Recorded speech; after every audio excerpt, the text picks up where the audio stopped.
Good evening, everybody. This is the first of its kind. We are declaring Code Red on a special late night Code Red edition of Press Row, where news has broken in sports, and we are right now kind of in emergency mode right here on ETB, as always, brought to you by Playback and by Novig. That is Nick Morgeson joining us as usual at 1 o'clock in the morning on Sunday now from Plainview, New York. I'm Callum McClurg out here from the ETV studio in San Diego. We are right now monitoring and closely working with sources, reporters, social media feeds, and more to bring you clear, accurate reporting on two major sports stories. Real quick before we get to the nitty gritty, as a reminder, gang, follow us on social media at ETB Network on Twitter, IG, and TikTok, and smash the subscribe button over at youtube.com/ETB Network. And let's continue to grow past the 1,000 subs. We're, of course, brought to you by Playback TV, where you can, of course, watch live games and more with us in real time. Sign up for free at playback.tv/ETB Network and never watch sports alone again.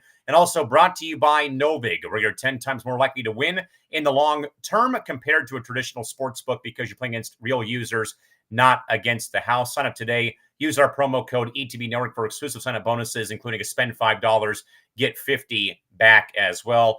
Nick Morgeson, we have been working the wires. We have been all over the place throughout the course of today, including during my 5-hour work shift at college soccer. Nick, thanks for being up late as we have, again, two, I think, really massive stories that we could not really wait till Thursday to talk about here today, but great to see you, and thanks for staying up late here today. Let's see if my voice will cooperate with me in the process. But yeah, we already knew that we were going to get on the WNBA. We did not expect the other story that was going to happen, which is an NFL story, which is kind of went from weird to peculiar and odd on top of it. But this WNBA story just goes from bad to worse, where and by the way, if you like audio, you are going to get a ton of audio from all across the WNBA. We're going to read you tweets from WNBA players. There's one you actually brought to my attention yesterday, the Liberty player you told me about. Isabel Harrison. Yeah, where she just obliterated Kathy like a bunch of other players have. But I don't know where we start. But the news that has officially been reported is that supposedly Napheesa Collier was supposed to have a secondary meeting with the commissioner of the WNBA, Kathy Engelbert, who's been under massive scrutiny and criticism for some quotes that she has said to Napheesa, who, by the way, that takes a lot of balls to, go out to the media and say, I'm just going to reveal everything that Kathy Engelbert supposedly said. And that led to a firestorm by the media, which led to viral clips. And she had to go respond in her State of the Union before game one of the WNBA finals. And now we're in a situation where this has gone from a problem to a double down situation. It really has, Nick. And as we kind of alluded to, again, Napheesa Collier has canceled her meeting with WNBA Commissioner Kathy Engelbert per ESPN's Kendra Andrews and Ramona Shelburne. We'll also talk more about the ongoing NFL story later. But again, two massive stories here. But we got to start off, though, with one that affects the immediate power structure of a major league and the further fractured relationship between the WNBA's biggest stars and the commissioner has, according to reports, been pushed beyond repair during what has been a very much turbulent couple of days. Again, Nick, I'll kind of let you handle this one here because the breakdown of all this is pretty much where we started on Thursday, and now here we are about 2 to 3 days later, and all of a sudden, things have gotten bad to worse. And the quick breakdown and follow-up, as we already mentioned on Thursday's Press Row episode, but links forward, unrivaled co-founder, WNBPA VP Napheesa Collier, officially, as Nick said, canceled her meeting set with WNBA Commissioner Kathy Engelbert, planned for next week. Collier's decision stems from Engelbert's public commentary on Friday before game one of the league finals, where Engelbert basically denied making any sort of comments that Collier brought up during her rebuttal statements earlier in the week about Caitlin Clark being grateful or should be grateful for players. And players should be on their knees thanking their lucky stars for the commissioner's office for scoring the new meteorite deal, with Engelbert referring to Collier's statements as containing inaccuracies at this rate. So, Nick, where do you stand, though, or where would you probably start with where things are at right now with this story? I think this is a complete panic. I think we're in a situation now where we're almost at a kind of no return scenario for the WNBA. I mean, Kathy doubled down during her State of the Union before game one of the WNBA finals. And it led to a scenario now where if she just took the high road and not the low road when it came to how to address the Napheesa Collier comments, maybe if she just said, okay, I got to own up for how I acted during the CBA negotiations, and maybe I might have said some dumb, goofy, fucked up things to these WNBA All Stars. Like, the idea is to work in synergy, not to work in a scenario where we're playing up against one another, right? I mean, you went from, because years in the past, we were in a situation where we worked as a league and the commissioner worked together with the players. Now we're in a situation where the WNBA front office is now battling the WNBPA. They're battling the players. They're battling the biggest stars in the WNBA. And now we're in a no return situation where I think we're most definitely now heading for a lockout in the WNBA.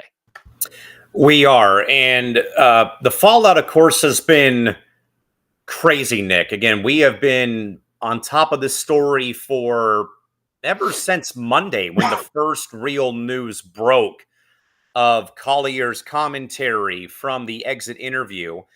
Now, sources have said that are close to the situation that indicate that the commissioner's office's public denial essentially called Collier's account false, has made the relationship between the player in question and the commissioner unsalvageable.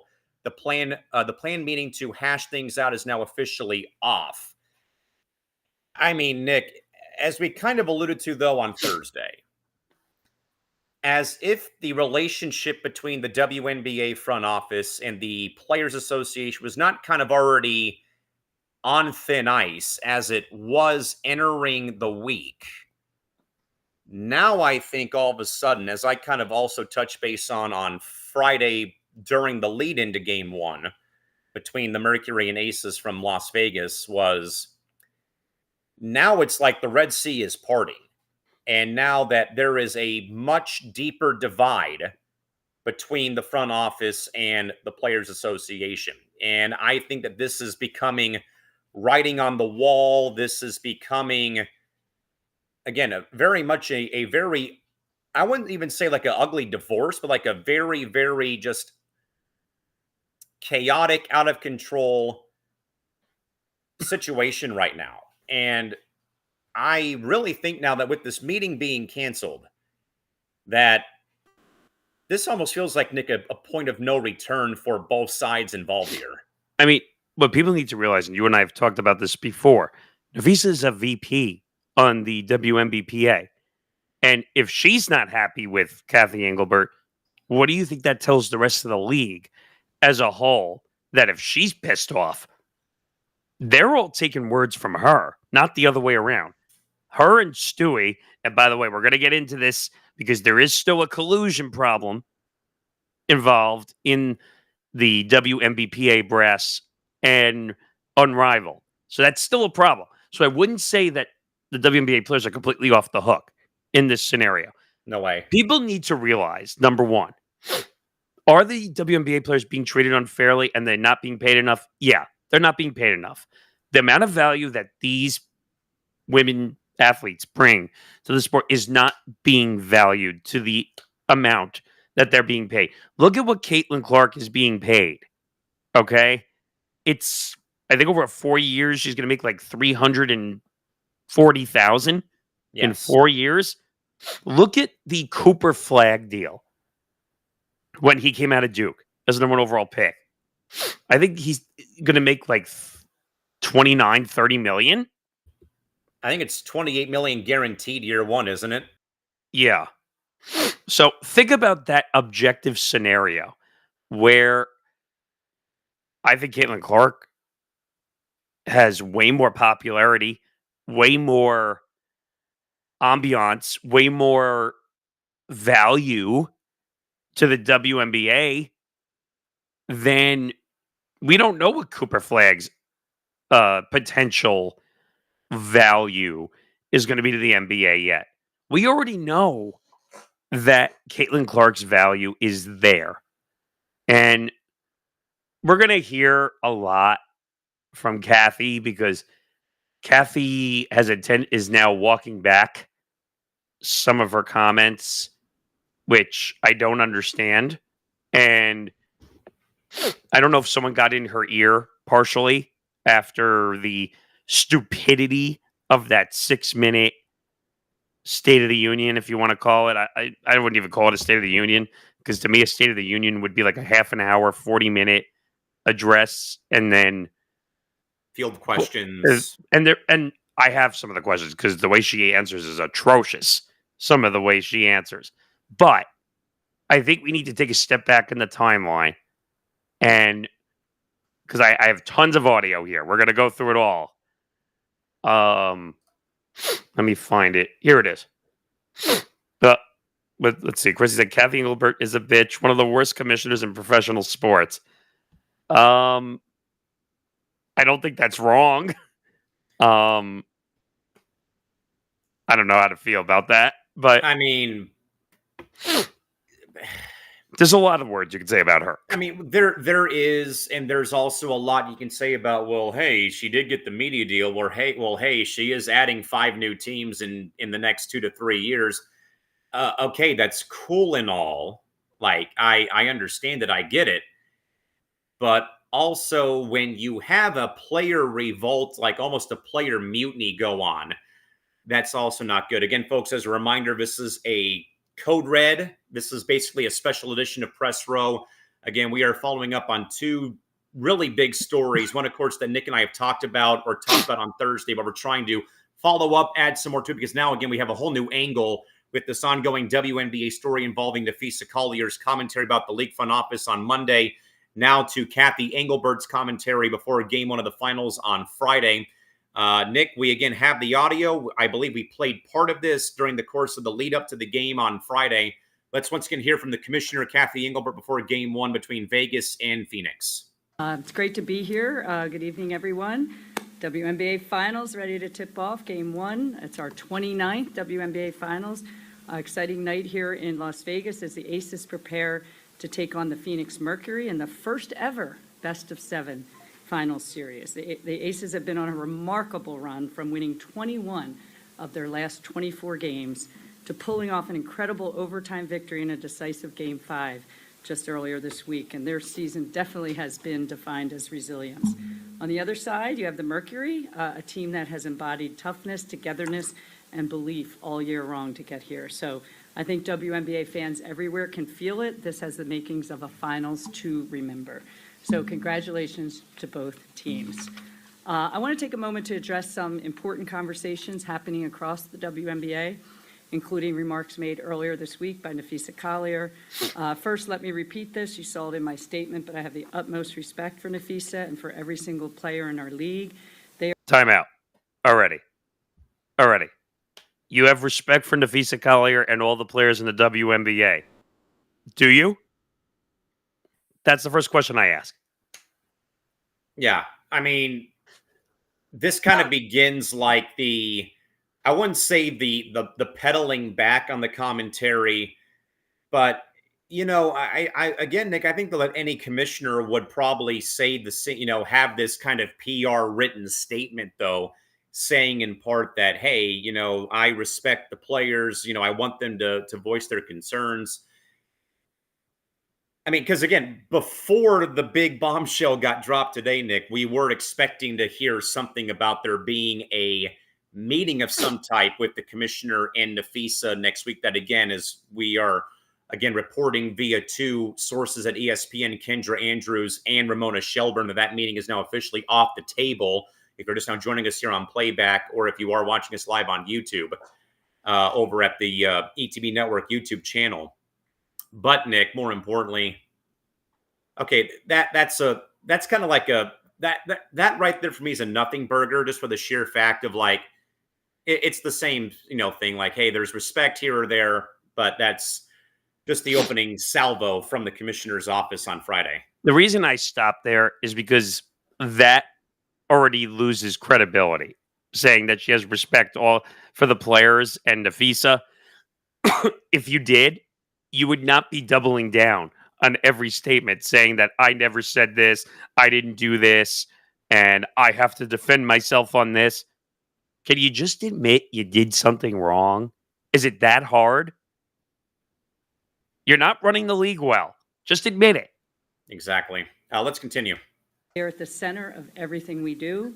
I was disheartened to hear that some players feel the league and me personally do not care about them or listen to them. And if the players in the W don't feel appreciated and valued by the league, then we have to do better and I have to do better. So that right there already admits defeat in some way. That it's kind of like you ask people for feedback or the constructive criticism, and either you can take it or you can't take it. This right here is like the only thing that maybe before all the other comments came out was like, okay, maybe she's actually getting it and learning it, or like it's actually staying up in her head finally that the league has to do something better. The league, I need to be better, whatever. But again, like I said, though, Nick, is that though in a way the commissioner admitting defeat when every player has a pitchfork and torch in their hand? I think this is the hand in the cookie jar scenario where finally she got caught for all the bad things that she's done and all the bad things she's said. And now the players, and you said this very well on Press Row the other day, the leverage is in the players' court with all this stuff. So maybe, excuse me, she needs to realize that if I don't fix these things, I'm going to have no product to make money at all. And forget the players.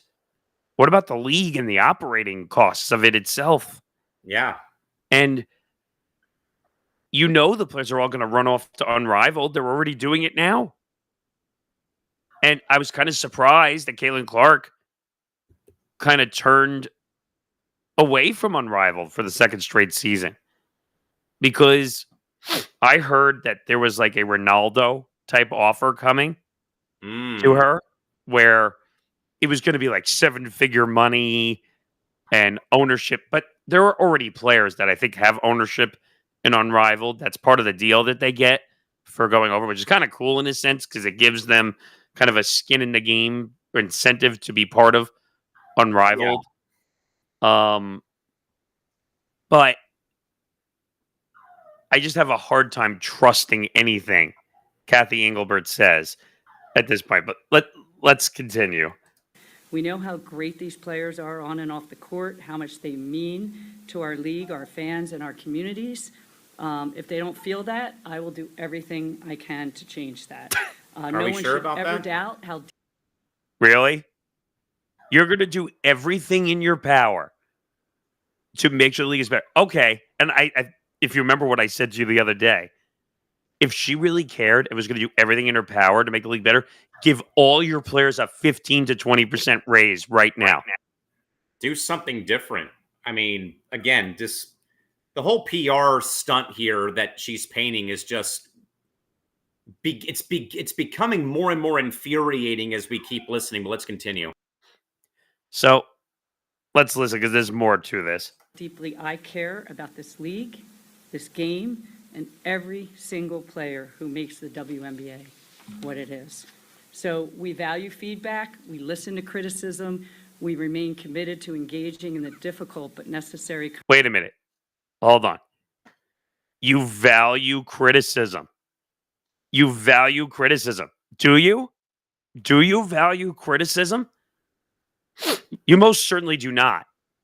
She says she values criticism.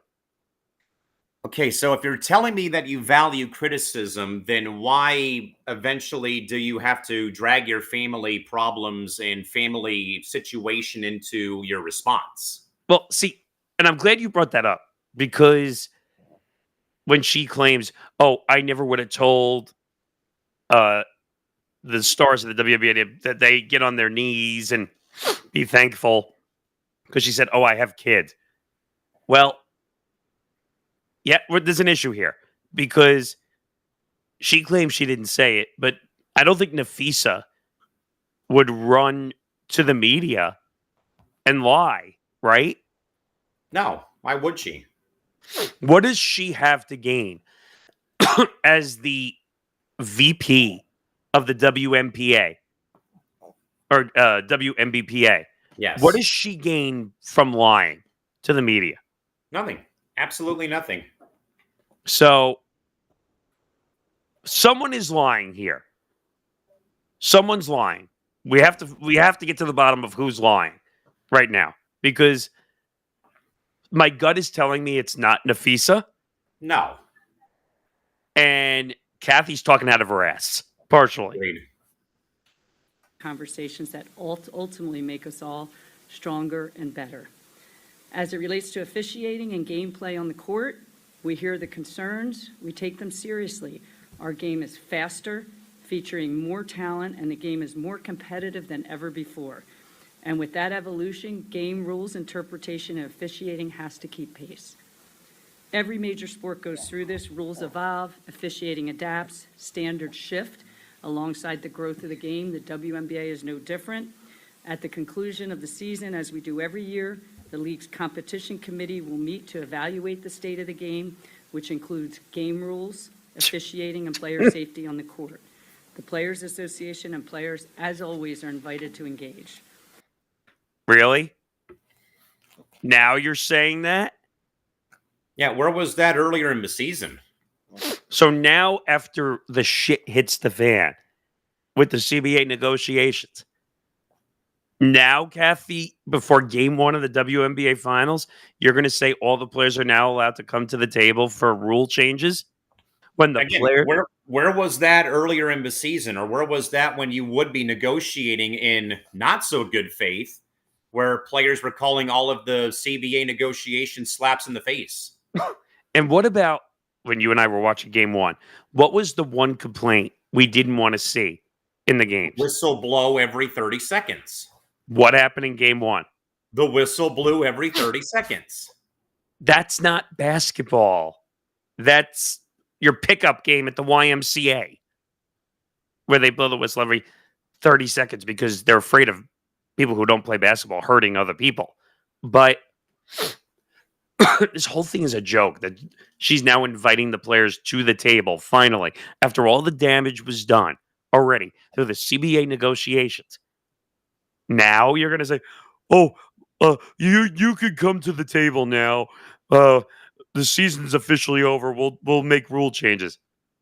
Yeah, why do it now? Well, again, where was that before the year began or during the earlier negotiations we kept hearing about? Think of some of the that have happened this year. Collier's one of them. Brianna Stewart. Yep. I mean, who was out for a significant amount of times. It pretty much cost the Liberty playoff position. Yeah. So this whole thing is dumb. And I don't know, inviting them after that's just a question mark. Also, beyond that, we are establishing a multi-stakeholder task force, call it like a state of the game committee. Task force? Inviting players. Wait. Time out.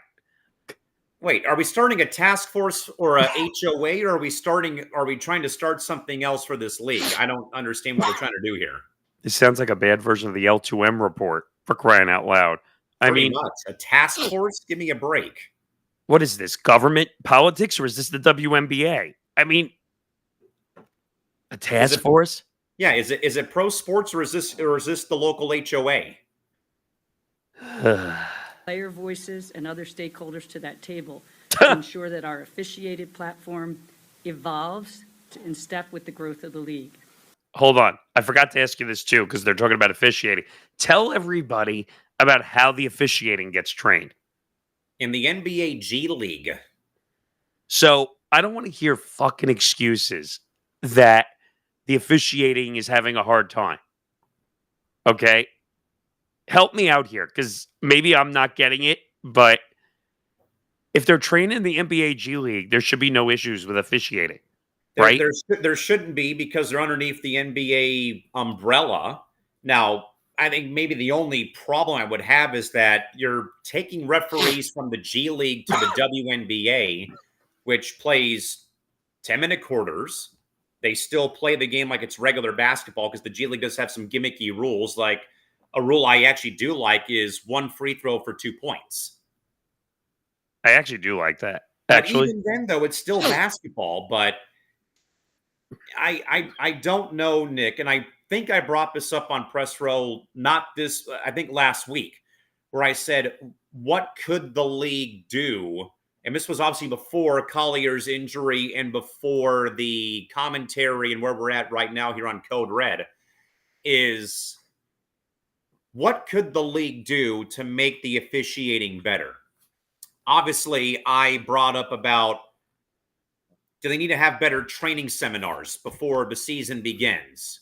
Do they need to have in-season seminars during the All-Star break or during, before the playoffs? Do they need to do something preseason, middle of the season, even like a, post-mortem when the year concludes, where they can review, some potentially controversial calls and maybe tweak it there? Or what else could be done to properly ensure that games get officiated the right way, where we're not risking injury, we're not risking this, we're not risking that? But, the task force thing sounds like a lame excuse for like a last 2-minute report. Or it's just, again, deflecting the attention of like, we don't see a problem here. We have blinders on. Don't bother us. Watch the games and give us your money. Yeah. I mean, I'll give you one way you really solve this whole scenario. Have a graded report of all your games. So you would kind of want somebody to do what they do to home plate umpires in Major League Baseball on Twitter in some way, where they have a grading scale, well, a report card in a way of like, they got this many calls correct, they missed this many calls, here's the biggest plays that became, difference makers, or why Team A or Team B won or lost. Is that what you're kind of saying in a way, or am I off base? Do you remember back, this is like 5 to 10 years ago or more, there was an umpire grading system in all the stadiums? Yes. I forgot the name of it, but it actually graded the umpires, and it said how bad their strike zones were for the night. That kind of now is a thing mainly on social media. Well, there's a great account called Umpire Scorecards. That's the one I was referring to. And now, there's no ABS system in place, which is coming next year. Which, if they don't go in, it will lock out too. That's a whole different scenario. That's a whole different can of worms. But yes, we're not going to get into tonight. But yes, but I think you need you want to use the word task force, Kathy. Get a refereeing task force if you really want to go somewhere. Yeah. And here's my solution. But you go first though, because I want you to finish your point. But I have an idea. I think every game needs to be graded. Every game. You need a task force, and you need somebody at every game who grades the officiating. If you don't pass that night, you get fined or you get suspended for a game as a referee. Or you are told to go to a seminar in some way, like Saturday school when you would miss too many days of school in a row. Right. But I would say maybe it's a 3 strikes and you're out rule I would agree. where the first one is maybe a warning, hey, Yes. maybe you kind of didn't handle that situation right, or did you really have to give a flagrant foul call there? Which, by the way, I think the WNBA over exaggerates flagrants more than even the NBA does. And I think they also overreact with technical fouls. We saw, Satui, Sabali get a technical foul just for spiking the ball after a play was over because she was ticked off at the call. But that happens in both leagues, though. Yes. You can't, because that's showing up an official after a play. But I hate that whole terminology of, well, that showed up an official, so they're allowed to give you a technical foul. So here was what I was going to propose, and we'll get back to Kathy's commentary here in about 30 seconds. Yeah. If Kathy is so hell-bent on the HOA, I mean this task force for gameplay, when I hear that, it sounds like you want to start an HOA for the league all of a sudden in some weird way.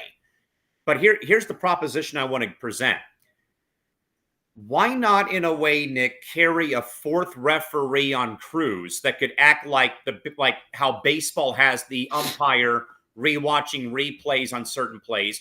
Or if you want to go the HOA, I mean the task force route, all you have to do, Nick, is simple. I would call up Violet Palmer, the first ever female to referee an NBA basketball game, and I would have her head it and lead the way about how you officiate basketball in some way. Is she still ref in the NBA? I don't think she is, but I know that the Lakers honored her years ago, the day that she became the first female to officiate an NBA basketball game. I would think that you could use resources like Violet Palmer and or former basketball referees to lead the seminar training for up-and-coming referees who want to get involved in referee basketball, where they would know how to handle both teams or the teams that they're working with, but also be able to make the proper calls when it boils down to whatever the calls may be, a missed backcourt violation, the shot clock expiring. That I think that could be a very, I would say, not groundbreaking. I think it would be a very good thing, I would say, for this league to do, so that the refs are not always underneath microscopes every game day. So Palmer was in 2022 was hired as a coordinator of women's basketball officials for the Big West Conference. That's what she's been doing. So she works for the Big West Conference, which is obviously a conference I know very well, but yes. So she actually got a higher up job in a sense, like being in charge of officiating. Yes. So that makes total sense, by the way. She was a very good official, and she didn't take crap from the NBA players whatsoever. Oh, nobody. Now, was she a little too aggressive at times as an NBA official? Could be. The whole Chris Paul situation, Yes. I think she handled that one incorrectly. Yes. I think she ejected Chris Paul with 2 technicals on an out of bounds play. I think it was in quick succession too, if memory serves me correct. I think that's when he was still a Clipper, too. So I think, I mean, this is just me. I think there needs to be, if referees were held more accountable, knowing that there was a grading system in place and there's someone watching the game, you wouldn't see some of these officials making these calls the way they are. Probably because they know that I'm going to get away with it in some way. So the whole officiating thing is kind of ridiculous in a sense, because Kathy claims that, well, the players, like we just heard, that the players could come up to the table and tell us what they're thinking. Really? You hear Stewie, you hear Napheesa Collier. I'm trying to think who else you hear. But so, like, everyone complains about it. Players, coaches, you name it, they all do. I mean, It's like I said, though, Nick, yesterday and on Thursday, look at how the league fined Cheryl Reeve $15,000. Not the get out of jail for free card of $200, Nick, as we always would, laugh at on PR. They gave her a $15,000 fine, and that was the single highest fine given out in league history for how she acted about that call. Now, let's be clear about one thing, though, about that incident. The way that Reeve acted, though, it was worthy of the suspension and the fine, yes. And then the post-game tirade was out of control. She was so far out of line. That was like over a 10 on a 1 through 10 scale. Popovich would have given that a 10 out of 10. Exactly. I mean, first of all, Reeve running onto the court and getting into the face of official, you knew she was going to get ejected right then and there. Yeah. Then to keep yelling, three of her assistants had to pull her away from going after somebody. And then she yelled some expletives towards the fans on her way down the tunnel to the locker room. That one bothered me completely. You can't yell at the fans. I don't care if it's home, away, in neutral. You can't yell at fans as you're making your way out, especially derogatory BS that you're yelling. Is the fine large for WNBA standards? Yes, it's a large fine. But I think I said this on PR also, that they were trying to make an example out of that situation. Agreed. I think. And they did, because then eventually when people defended Cheryl Reeve, and again, I promise we'll get back to the commentary from Kathy Engelbert here momentarily, but then Nick, the fallout from that branch of the story, Stephanie White and Becky Hammond, who defended Cheryl's actions, they got fined too before Game 5 of the semifinals. See, this is a problem you and I have talked about with the WNBA. If you remember the incident, what was it, Caitlin, who was getting these fans were mistreating her from the stands, or they were yelling expletives and horrible things. Well, and then they were also harassing her teammates who were black or were lesbian. Yes. And the league didn't do anything. No. They basically said, oh, well, we can't find who it was because it wasn't on the camera. And I'm like, you're telling me you can't find it? You can't look up where they were sitting, where people were sitting in the stands? You could. You have access to every seat in that stadium, for crying out loud. But I don't know. The problem is Kathy is she might be great at the world of business, but she's terrible at running a professional sports league. She is. So let's get back to this a little bit. We'll have more details on that in the coming weeks. And referees and their work serve the game. That service at the highest level requires alignment Sherlock. with its stakeholders to perform and be held accountable to that performance based on that alignment. I think it's pretty clear that we're misaligned currently on what.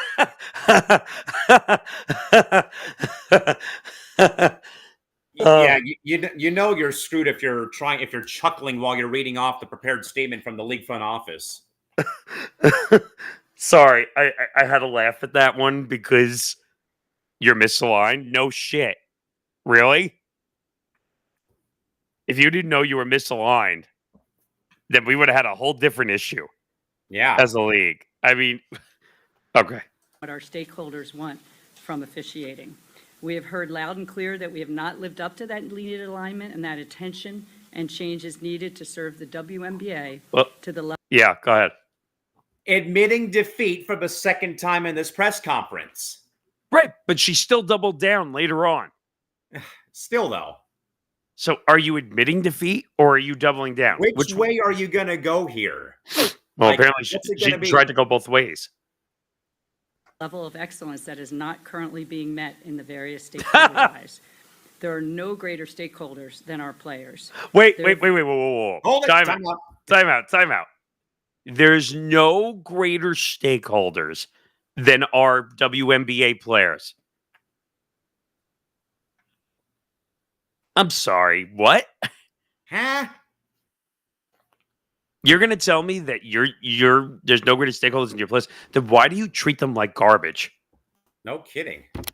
Why aren't you paying them better if there's no other important stakeholders than your players?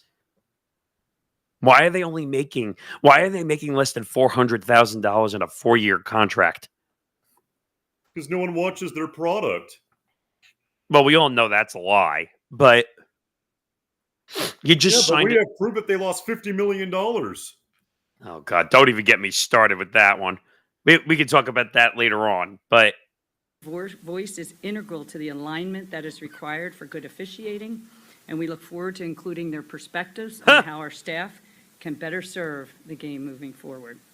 So through the competition committee and the State of the Game committee I've mentioned, we will take a hard look at what the proper line should be for good, aggressive play.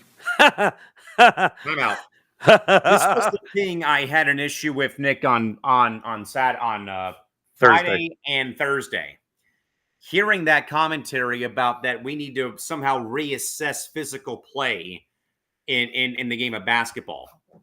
Now, the one small, very small grain of salt defense I'll give Kathy on this one is probably this goes to how people reacted when teams would kind of, in a way, bully Caitlin Clark last season. Dejanay Carrington, as we obviously heard from Christine Brennan, Kennedy, and obviously the Kennedy Carter play that happened.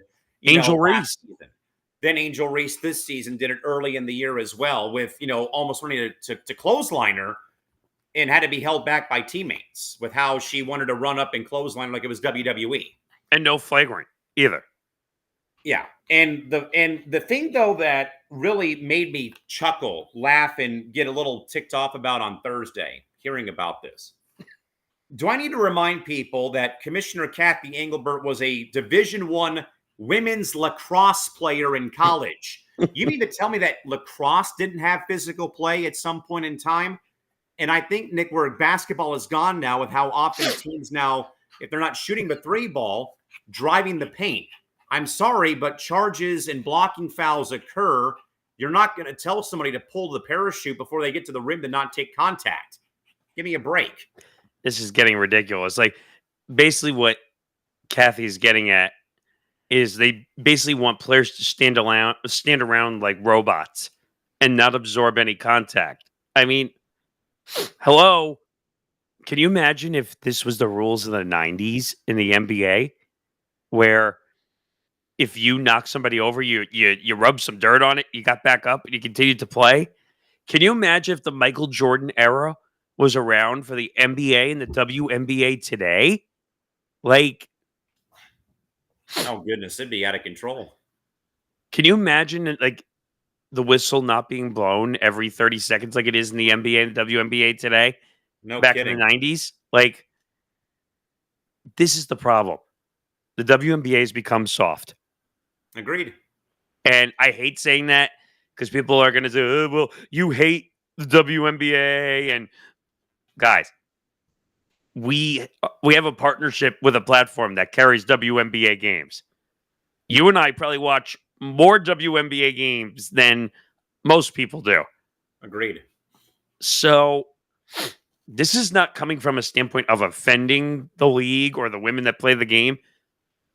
I'm talking about from the upper echelon in the WNBA front office has caused this league to be soft. Agreed. Now, usually what do they say when you need to fix something? It comes from the leadership up above. Unfortunately, the leadership up above has 2 brain cells.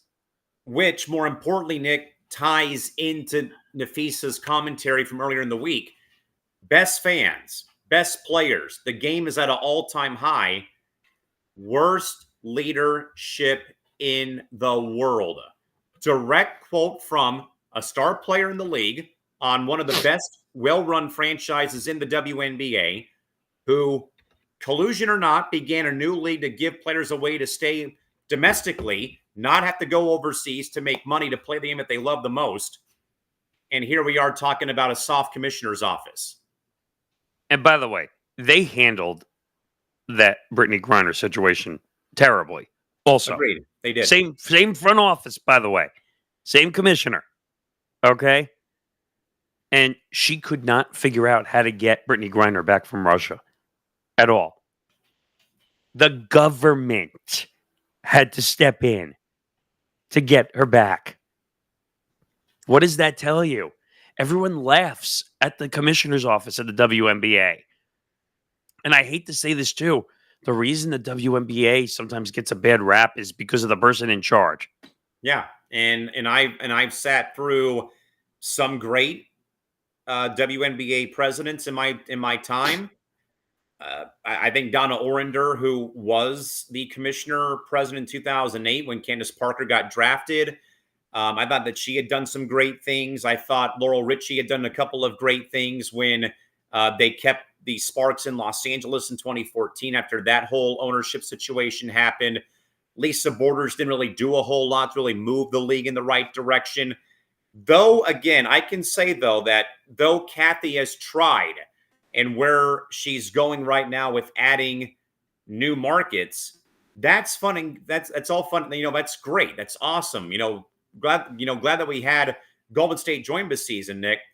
But I'm more worried about next year because of again, just kind of the soft mentality of the league front office that I worried about Toronto and Portland not being able to have their inaugural season next year, or Cleveland or Philadelphia going down the pipeline here in the next 5 years. Well, I want to mention one thing about the Valkyries because that was terrible what happened to them in the playoffs, by the way, where they couldn't even play in their own home arena because it was also not the first time that a WNBA playoff game has been moved out of the team's home arena because of tennis, NHL preseason, NBA preseason, concerts, you name it.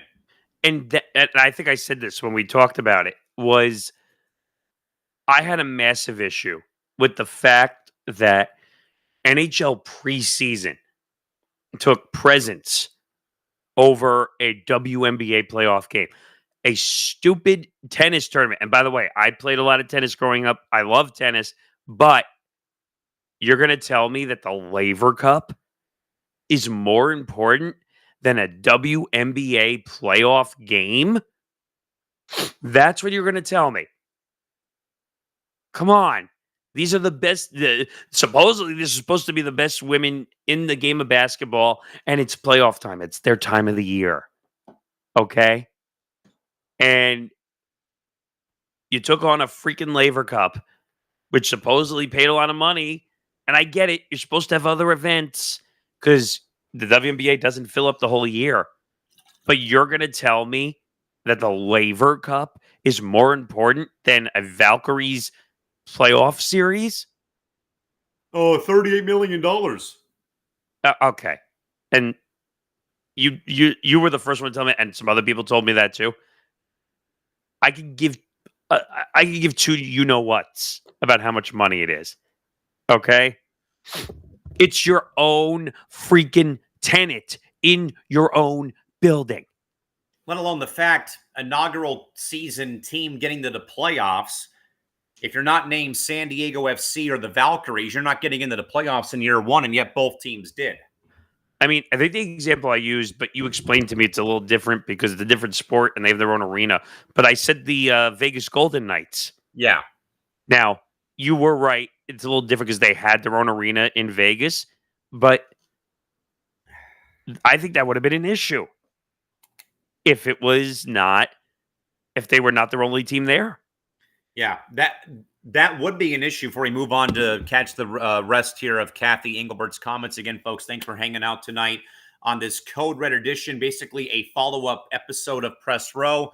Again, two really big sports news stories breaking today involving both the WNBA and the National Football League. Nick, I think to your point real quick, let's say if the Aces would have gone to T-Mobile Arena their first season after they were in San Antonio and Utah, and then they would have the crossover between the Golden Knights and the Aces. Now that's where, that would have come into play. But thankfully they only play one game or two games a year at T-Mobile, and the rest of the games are at Mandalay Bay. Let's keep going. That we recognize has evolved into rough play, and how to calibrate the line for legal and illegal contact to ensure player safety and exciting competition. We owe it to the players, our fans, and the next generation to keep building a movement that not only showcases the best athletes in the world, but also inspires millions who dream of following in their footsteps. That's the mission. That's the heart of the WNBA. And that's what unites us all, players, coaches, fans, and partners in pushing this game forward. Hold on. She's talking about uniting. Talking about uniting, yet it's the same commissioner's office, Nick, that back on my ETB debut in April on WNBA draft night dismissed any questions about Unrivaled perhaps challenging the WNBA for women's basketball superiority. If I remember correctly, she said Unrivaled was not even a competitive league to the WNBA, which, by the way, they're about to get smoked by Unrivaled. Huh, you think? We all love this game immensely. Together, we've made incredible progress. We've eclipsed previous records. We've expanded our footprint, and we've bolstered the position of our league. Okay. Timeout. So you've broken records for fan attendance. Your digital footprint has expanded. Your TV rights have expanded.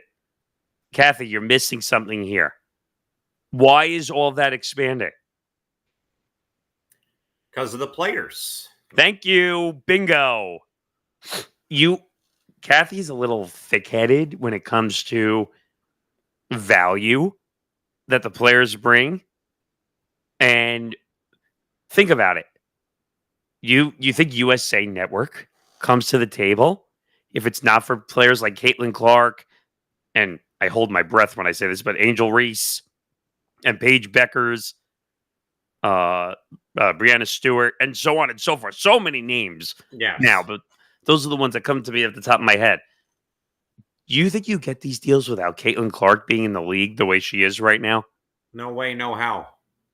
Don't get me wrong. There's plenty of amazing players in this league, but Caitlin Clark is the direct driver for why highlights are showing up on SportsCenter more than they ever had. Okay? Well, they lead off the show now. Not like being stuck in Block D, an hour later. Do you remember way back when? Oh, yeah, of course. Like they would use it almost as I hate saying this, but a not top 10 play sometimes because they treated the WNBA as a joke, not a real league. So Caitlin Clark dared to change that. And now we have a league that has value. It has purpose. The women of the WNBA are doing way more now because of their followings and the way they grow. And Kathy has the wherewithal, supposedly, to say that these players should get on their knees and beg for forgiveness. That's the answer? That's the commentary you give? So that's the problem that is bothering me here. The players bring way more value than what Kathy Engelberg brings to the front office. Now, I understand maybe from a business acumen standpoint, she knows how to do business. That's fine. But you have no idea how to run a professional sports league. And that's the problem you run into here. And Christy, you said she dared to change it, and there are players who want to kick her ass out of the league. Well, the reason they want to kick her out of the league is because she's naive as a commissioner of the league. And when you have someone who's naive as Kathy Engelbert running a league where the players hold more power and more leverage than they ever had, that's a problem. It is. How do you fix this? No. I get that, Chris. I know you were talking about Caitlin Clark too. But my point is, when all these players have leverage and you have a commissioner that basically is a deer in the headlights. Oh, yeah. You're basically a hamster in a hamster wheel. Yeah. You're running, but you're not moving forward. You're stuck in this endless circle a million times. And what do we always say, Nick? That what's the definition of insanity? Well, repeating the same thing over and over again, expecting a different result. And that sounds like where the WNBA is kind of at right now with their leadership in charge. First of all, there's no way they're ever going to evolve with Kathy Engelbert as the commissioner of the WNBA. No, not at all. Now, you threw out a very interesting name for commissioner of the WNBA. Do you remember what that was? Yeah, that would be two-time WNBA champion and retired LA Sparks jersey number and Basketball Hall of Famer Lisa Leslie. I think she would be more inclusive than Kathy Engelbert would ever be. I mean, she gets this league better than anybody. She did a lot of firsts in the WNBA. Oh, yeah. Wasn't she the first to dunk in the First WNBA? dunk. I mean, ton of things, ton of firsts. So I think she'd be an incredible commissioner. I think so, too. It's just a matter of, would she be able to devote the time and energy and effort to the cause? I'm sure she would, because I think she actually started her own podcast too, I want to say, Nick, fairly recently. I think you're right. Also, she would be more of a players commissioner. Yes, and that is not where the league front office is currently at right now. Yes, she does have a podcast, by the way, Between the Lines with Lisa Leslie. That's a good one. Let's go back to the commissioner. Yeah, let me grab that back up here. And since I know you will ask me about the CBA, I want to briefly cover this. We continue to meet and have important conversations with the Players Association. I want to reiterate that we want much of the same things that the players... Time out. No, you don't. You want the same things as the players? If you wanted the same thing as the players, this CBA would have been signed last year. Yeah. If you guys wanted the same things, the salaries would be figured out. The money would be figured out. The revenue would be figured out. That is the biggest load of horse shit I've ever heard in my life. We want to significantly, and I mean significantly, increase their salary. Sorry. I didn't mean to laugh like that, but you want to increase the salaries, huh? It just sounds like a bunch of fluff. It sounds like she's reading a PR statement that was prepared by the WNBA PR. Yeah. She's not even looking up when she's talking. No. It clearly tells me, because you and I have enough experience in this game of broadcasting to read people while they're doing things. She didn't prepare for this at all. Nope. She's reading from a binder. They basically said to her, if you say any fucked up shit, we're firing your ass and getting you out of here. Probably. Who knows? Benefits, while also supporting the long-term growth and viability of the WNBA. We have made proposals to that end.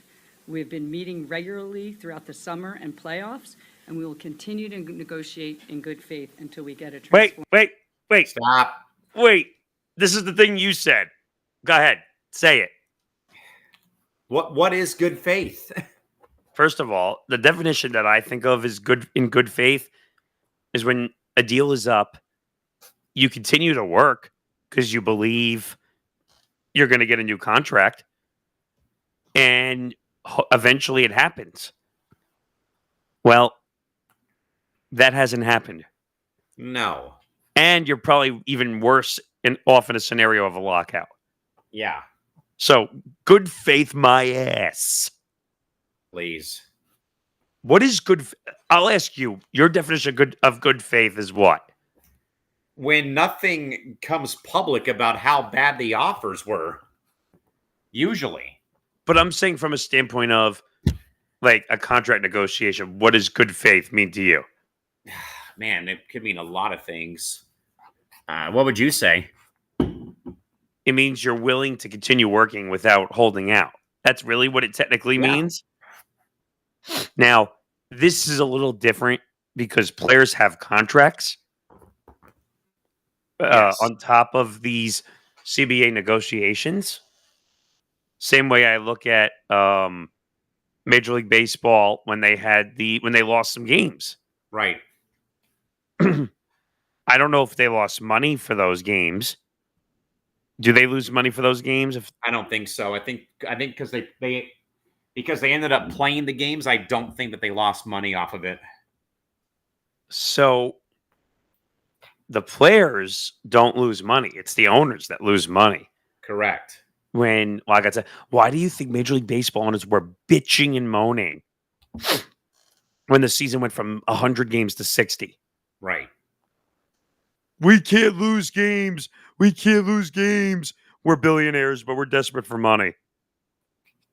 Spare change? Spare change, anybody? Which is so ridiculous because most of those owners are so rich they can wipe their ass with $100 bill. Exactly. For crying out loud. Formative deal done. So in closing, these finals mark the end of what has been a landmark season for the WNBA, a season defined not just by the remarkable play on the court, but by the passion, the investment, and the belief in what this league can become. There is still much work to do, and we welcome that work because the WNBA has always been about building something bigger than the game itself.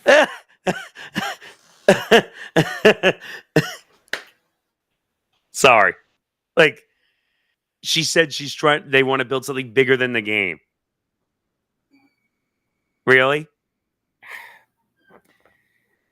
I don't know what to think. I mean, in a way, it was like going round and round in circles for the whole time she was at the podium and really didn't address what we thought she was going to address. Though obviously that other quotes came out that were not shared by ESPN on the video side, but we obviously, Nick, do know that other comments were made, though, in wake of basically, as you said, she being Kathy Engelbert had doubled down on certain things and tried to basically call out the VP of the WNBPA and paint her as a liar. Well, let me just finish this because there's one more statement, but I have some other video audio we'll listen to because she gets a little feisty with the media afterwards also, which that I call double down a little bit, but. And we know the best way forward is together. And one last item, a big shout out to my team. I am so blessed to be working with so many amazing colleagues at the league office.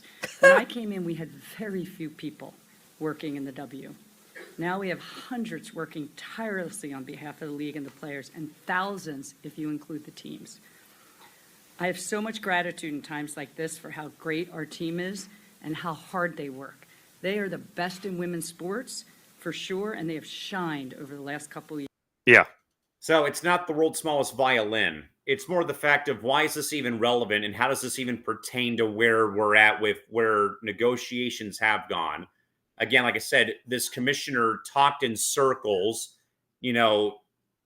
reiterated the earlier statement written about that she was kind of blindsided, by the commentary by Collier, this and that. But like I said, though, Nick, it's just like this whole audio that we've heard for the last hours, we've broken down and dissected almost every single minute thing that was said by Kathy Engelbert on Friday. It's just round and round we go. Where we stop, nobody knows, and it just feels like the WNBA fan is just getting, in a way, from these comments, like they're getting dumber by the minute. Also, you're affecting the fans and if they really want to watch the product of the sport. Yeah. Now, there's some other comments we can look at also because this got ugly on a bunch of fronts. So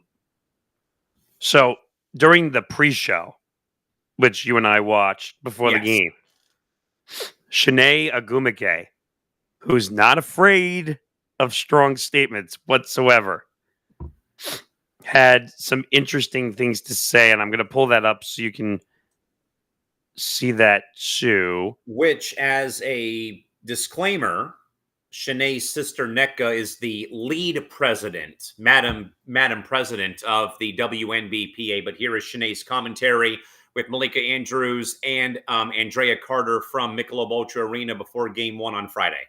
She said never shied away from tough situations, but unfortunately, the reality is she shied away from tough conversations, which is a negotiation. In order to have a negotiation, you have to have conversations. And I think it's apparent, abundantly clear, that there has been a great divide between the players and our commissioner or the league office in order to have productive conversations. And now Napheesa's statement that she made in her exit interview is accountability. WNBA players never want to throw out all the smoke. They don't. They only do it when necessary. They're always strategic. They're always calculated. We talk about the t-shirts they wore at All-Star. That was a collective decision. These are members of the executive committee of the WNBPA making these statements. And obviously, they understand the magnitude of the moment. We're here at a WNBA Finals in an unprecedented year. These players are going to stand on business on the court, but most importantly, they're going to do what the W has always done. They're going to stand on business off the court and fight for what they believe they deserve. And I want people to understand, because oftentimes we mention CBA or we talk to the WNBA, we always compare it to the NBA. Well, the truth is, I said this before, comparison is a thief of joy. You think of revenue share and you're like, oh, they want the same. They want equal. No, they just want a fair share. Sure. They want to outpace inflation. They want to grow as the business grows. That is where things are at right now. So these women are smart. They've done the numbers. They run the numbers. I know this because I was previously on the executive committee, and everyone is playing their role to get to a point where they avoid a lockout. They keep this product on the floor. But in order to do that, you have to have conversations, and now it feels like it's been wasted time, and that's on Kathy, unfortunately. So She didn't stutter. No, I think she nailed that perfectly, that these players don't get a fair share of the business revenue in this sport. Which, Nick, leads me now to this point that you brought up, because can we remember, sorry for the rambunctious dog, by the way. You're good. But can I refresh everyone's memory back to All-Star Weekend on the ETB Network TikTok account, when yours truly was in his backyard with sunglasses on, reclining on a beautiful summer afternoon, making the video that, of course, other than Landon Donovan criticizing the U.S. men's national team, broke the network TikTok account. 50,000 views, by the way. Because of viewership and comments from everybody and their mother from left field about the league, and I'm wrong, and I'm this or that, and I'm sure none of you people even watch the women's basketball game in your life anyway, so there's that. But more importantly, though, Nick, that's where I said those that is basically, do we ever hear that these women want a 4-year, $135 million contract fully guaranteed like Pat Mahomes or like LeBron James? No. All they wanted was a bigger slice of the pie when it comes to the revenue sharing, which I believe, Nick, is probably one of the lowest in all of major professional American sports, not named, baseball for whatever it might be. It's true. I mean, is it really that difficult for the owners to part with part of the revenue from the league? I mean, is it really that difficult? I mean, Caitlin Clark by herself deserves part of this revenue, because some of these, you see her on all the commercial spots when we're watching the WNBA games. You notice that, right? Yeah. Where she's on the State Farm commercial. She's on the Gatorade commercial. That's no accident, by the way. It's her marketing. It's her, to go back to a college term, NIL, name, image, likeness. Yes, it is. So,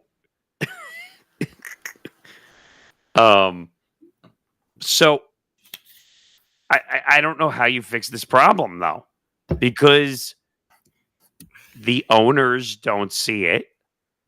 The dumbass commissioner does not see it. Because they all have blinders on. And, I could continue to play you audio to make her look like an asshole, because she doubles down when she gets ask questions. Now, I'll give you a choice because I have 3 of them here. Okay. One is about her that she didn't make the comments. She's denying the comments. That's one. Another one is about her whether she expects to continue being the commissioner. Because there was a report that came out from Sports Business Journal that somehow, some way, some sources had leaked some information that Engelbert may have been on the hot seat in wake of the comments made by Collier on Monday. Now, we can confirm that was SBJ, Sports Business Journal. I actually reached out to the writer, did not get a response. Because I don't know where they got that information from. That's never been reported, ever, I don't think. Unless they know something that most of the world does not know. And then the third one is Sophie Cunningham. So where do you want to begin? Let's go with option 3. Okay, so you want to hear Cunningham. You want to hear Sophie. So let's grab Sophie over here. Now, this is a short clip, but she nails it in 30 seconds, in my opinion. So here's Sophie on Commissioner Kathy Engelbert. I think this is just such a pivotal point in the WNBA because there are so many eyes on us. There's so many new fans. There's millions, I should say, new fans. And at the end of the day, she's worried about her. In all of her statements, it's all like, well, I got us here and I should. And Kathy, no one cares. Literally, no one cares. Like how you're sitting right there, that's how we feel every time she speaks. Every time she speaks, us as players, that's how we feel. She nailed it. By the way, first of all, I love the hat. Yes. Second of all, she nailed it. Second of all, can we somehow start paying or helping her pay her fines? Because I'm sure she'll get fined for that statement that was made. Oh, she's going to get fined. Caitlin's been fined. And also, Nick, the third point I want to bring up here, she also didn't stutter. So point 4 from the West Coast is this. No one goes to the game to watch the referees. Thank you. Yes. Nobody goes to the game if the commissioner shows up. Yeah, you're right. Unless you're Roger Goodell, but that's a different story. Goodell's he's a different animal. That's for sure. Like the animal that's on the couch with me right now.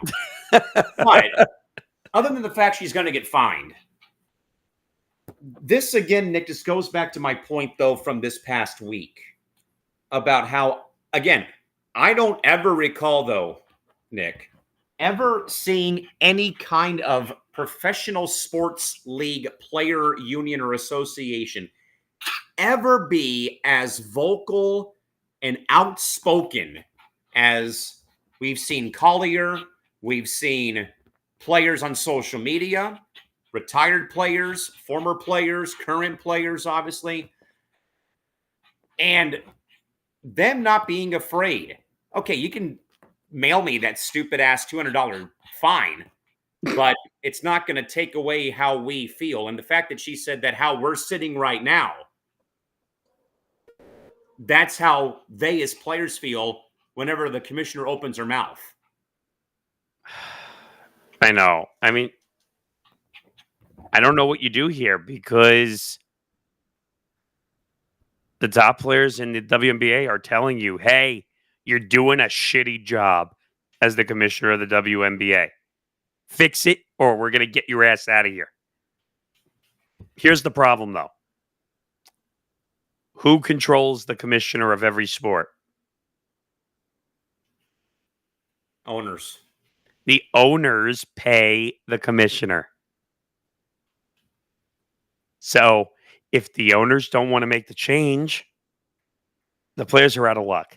So before we move on to the next audio clip, once again, folks, by the way, this is again the first ever Code Red episode of Press Row. This is essentially Nick and I not wanting to wait till Thursday to break some big news. Again, we've had a massive news week in general with the WNBA.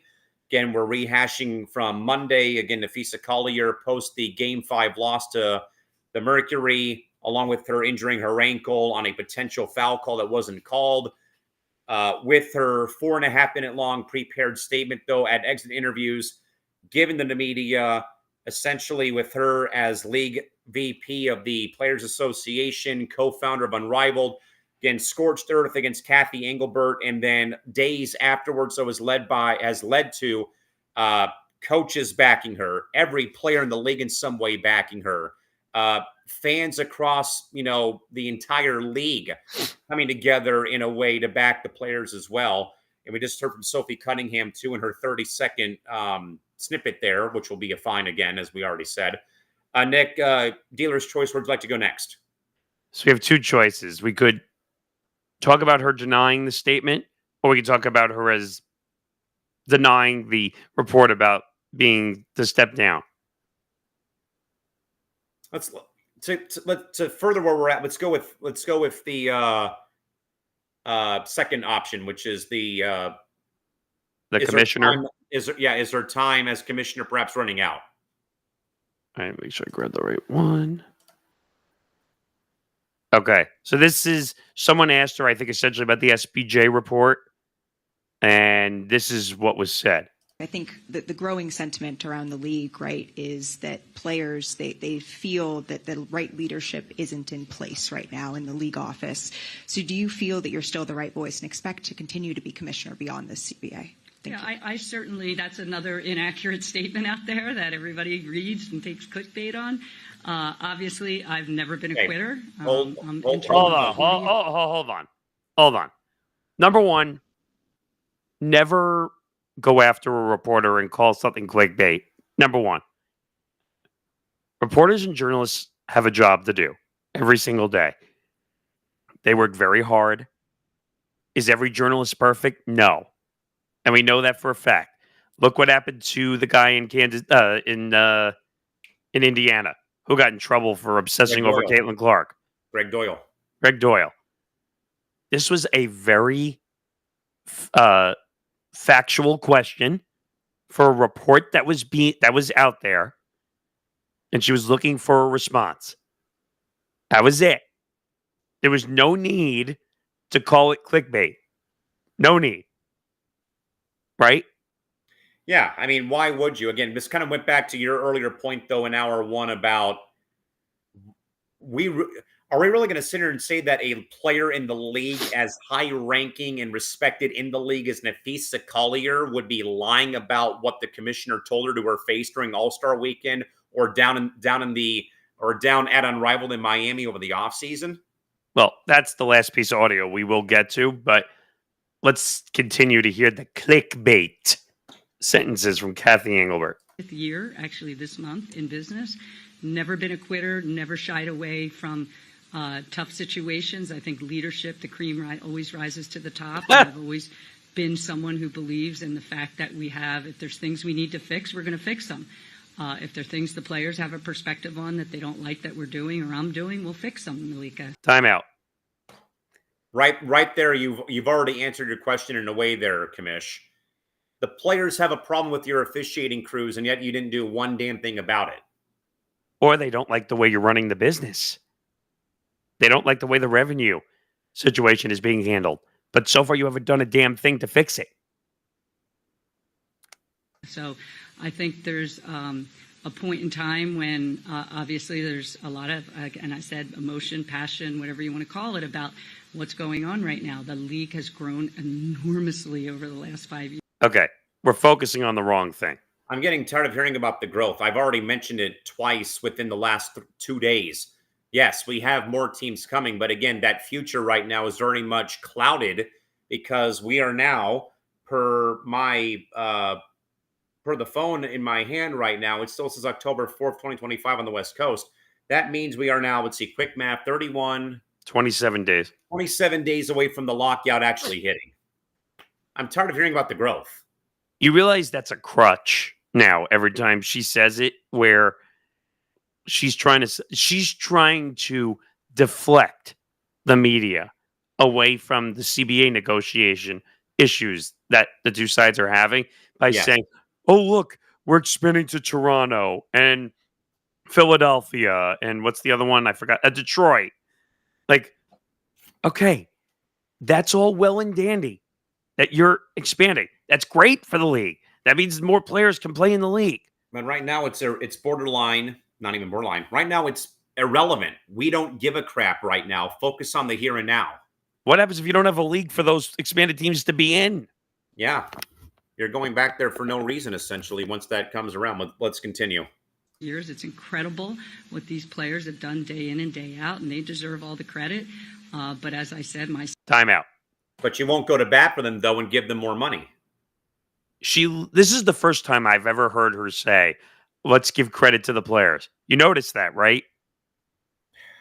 That's the first time I've heard her say, let's give credit to the players. And it's in a prepared PR statement from the WNBA. It's not even her own words.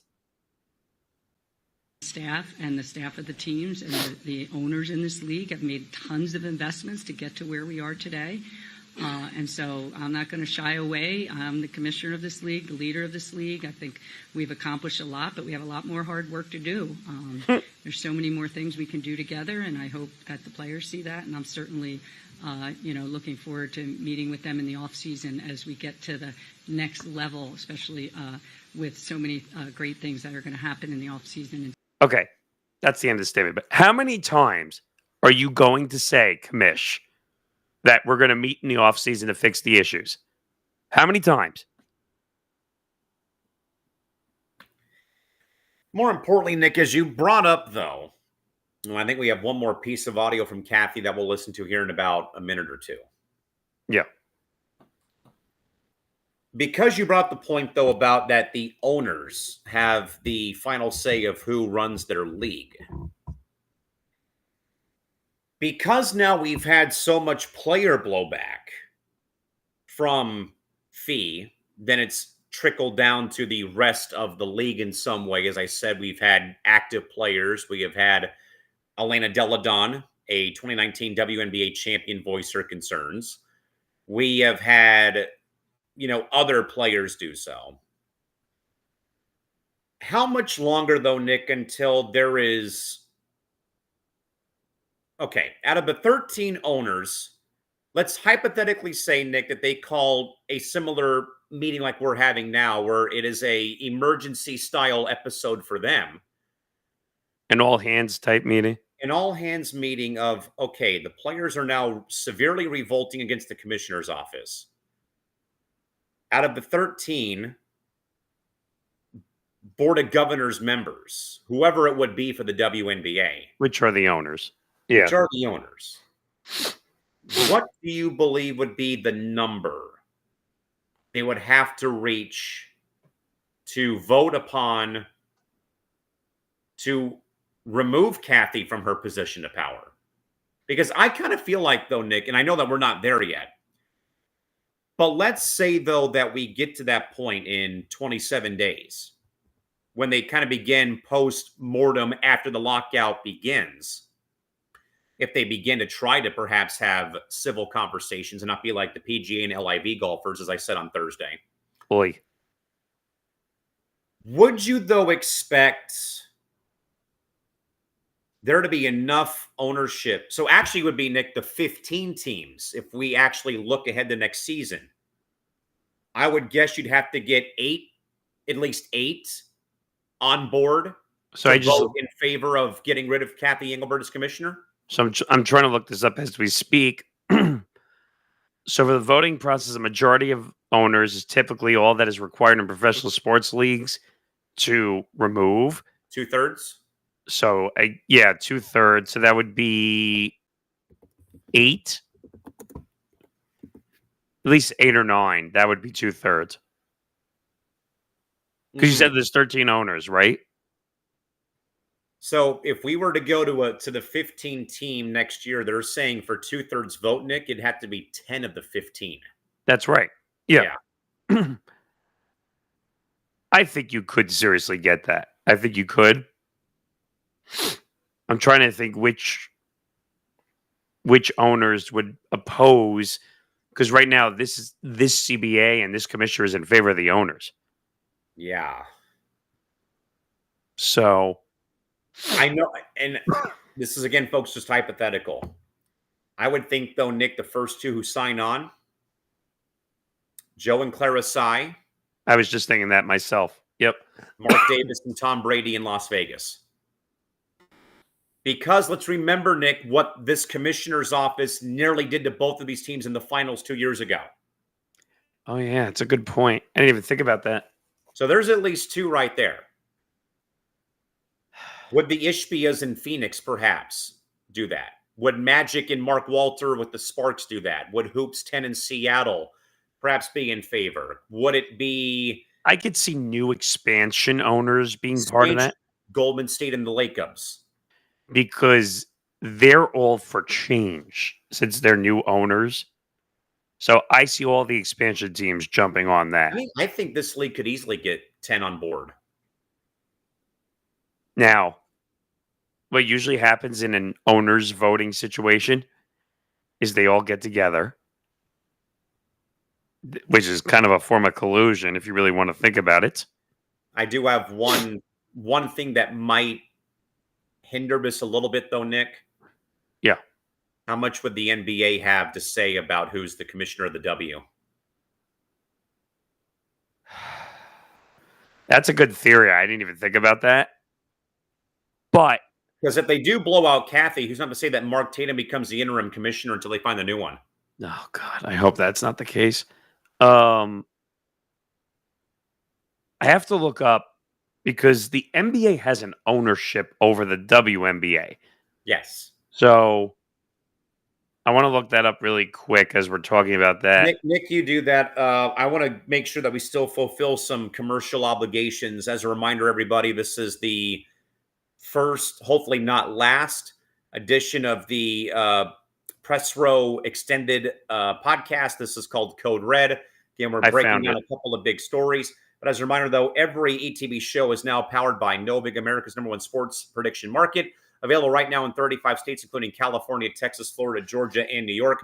On Novig, you're 10 times more likely to win long-term because this is not a traditional sports book. You're playing against real users, not against the house. Sign up today for free and use the promo code ETB Network for exclusive sign-up bonuses, including spending $5, getting $50 back. And don't forget, we're also live almost every day, reacting to the big news and all the big games on Playback TV. Join the community for ETB at playback.tv/ETB Network and watch with us and get involved in the chat.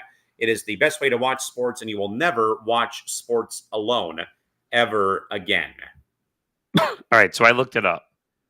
The NBA owns 42% of the WNBA. Okay. Now, I want to see what the actual definition of ownership means. Yeah. So it says the NBA owns 42% of the WNBA, with WNBA team owners holding another 42%, and private investors controlling the final 16%. So that would probably mean that the teams who are not directly affiliated with the NBA franchise would be that 16%. So that would be the Dream, the Storm, who else? The Sky, the Wings, Toronto. But it says, however, the NBA's effective ownership is closer to 60% because many WNBA teams are owned by NBA team owners. So in reality, the NBA's got 60% of the WNBA. Correct. Which is a lot, by the way. Damn. It says here 6 of the WNBA's 14 teams are owned by owners who also own NBA teams. So almost half. LA, Phoenix, New York, Indiana, Golden State.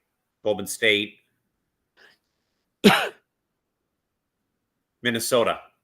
Yeah. So there's the six teams right there.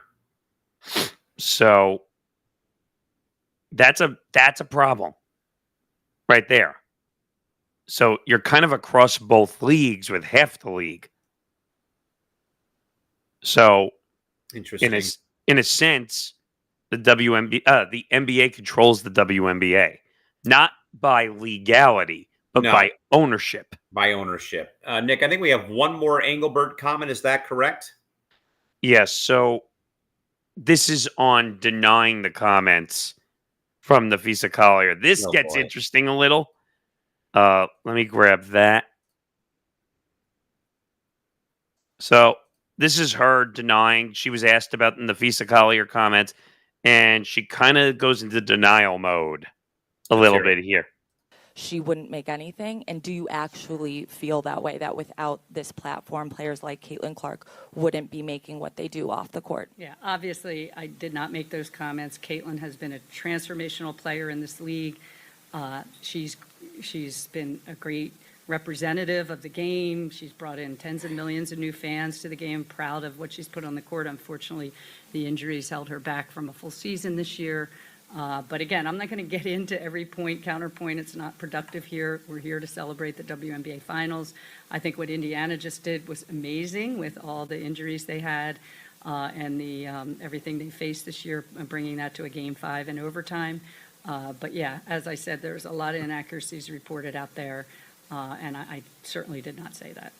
So again, let me go back to the point, Nick, that we have been making for the last half an hour as we've heard the press conference again of Kathy Engelbert from the State of the League address on Friday from Michelob Ultra Arena before the Aces played the Mercury in Game 1 of the first ever best-of-7 WNBA Finals. Again, Nick, I find it very hard to believe, though, that, again, a player with as much pull and star power like Napheesa Collier would fabricate a story like that from when Kathy came to Unrivaled to watch them play in their inaugural year, or if it even happened at this year's All-Star game in Indianapolis. So why are we trying to paint the players now as the villain? Oh, is it because the owners are in your back pocket when it comes to the upcoming lockout and that you don't have any leverage right now? Where, like I said, though, Nick, to go back to my other point here, which is, again, we've been kind of just rehashing a little bit, but I think that the Collier comments just make the players' union that much stronger and closer, which goes back to a point we both have touched on. You would probably, again, I don't think I've ever seen a players' union, Nick, be more united than ever in wake of what we just heard from Kathy Engelbert on Friday. I don't think the players are dumb. They're just not. Like, I think what's happening here is the commissioner and some of the owners think they're going to pull a fast one on the WNBPA and the players by cheapening the product. And basically, because the owners, and this is not just in the WNBA, this is in any sport, the owners always have the control over the players, financially, power-wise, you name it. So this is a problem. This is the ownership and commissioner versus the players. Yes. But the WNBA has a unique situation where you have big names that are willing to speak out against the league. Would you ever see LeBron James speak out against the NBA? Would Pat Mahomes ever speak out against Roger Goodell? No. This is a different, unique situation where Caitlin Clark, Breanna Stewart, and others are speaking out. Napheesa Collier went directly to the media Scorched earth. and literally said, Kathy is not fit to do the job. How often do you hear that from a big name player in your own sport? I mean, the only time I can recall this ever happening, Nick, was in a sci-fi movie called Star Wars Episode 1, when Padme Amidala basically says, I have a vote of no confidence in Chancellor Valorum's leadership. That's it. It happens in sci-fi, but not in pro sports. I almost didn't believe it when I heard the statement for the first time, when she said that the leadership is a nightmare. Which went to another point we made, though, again, best fans in the world, best players in the world, yet we got the worst ownership in the world right now with Kathy Engelbert. And I'm going to sound like a broken record, but they need a new commissioner. This is not going to get better. It's going to get worse. If she remains through this deadline, there is going to be a lockout. And let me say this too. Even if and when Kathy and her crew somehow, some way can rescue the season next year, or if they do strike a deal, I don't want anyone telling me she's a hero. Don't even go down that rabbit hole. That's funny. Because like I once again said, how on earth can you say that when we hear it from the player about these comments were made, and then try to paint the commentary or paint the player as a liar than the media? Because you're again, like Fee said though, and I think someone said though, Nick, and we talked about it on Thursday and Friday, the shield, the NFL, the NFL logo, shield. the WNBA, for example. Protect the shield. Yeah, that's all that the commissioner's office is doing. And again, that side of the argument is not going to be painted as the heroine whenever this thing is figured out. It's going to be those players who, again, have not been afraid to risk being docked $200 out of their bank accounts to pay a fine in a nice brown manila envelope for voicing their concerns and their displeasure about the league front office in this league right now. The other thing also, Napheesa said, it's not about the fines. If you remember when she was reading her statement, it's about voicing the concerns that are necessary to get this league back to the place where it needs to be. Getting the players the proper financial situation that they deserve for the amount they've done. I'll give you another, the stud buds in the league. Williams and Napheesa Heidemann. Do you realize how big that's become? Maybe he's not doing anything to market that or promote that.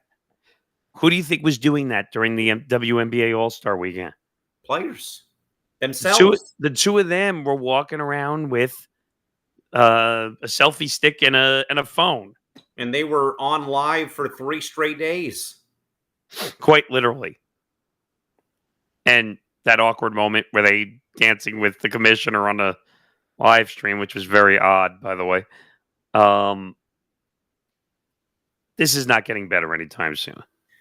It's not. 27 more days. Nick, I believe, are we done with audio there, Nick? Is that the last one? Yeah, that was the last one. I think we audioed everybody out. Perfect. But and we're going to save everyone the audio because, Nick, there are a few more burning questions I wanted to get to. Okay.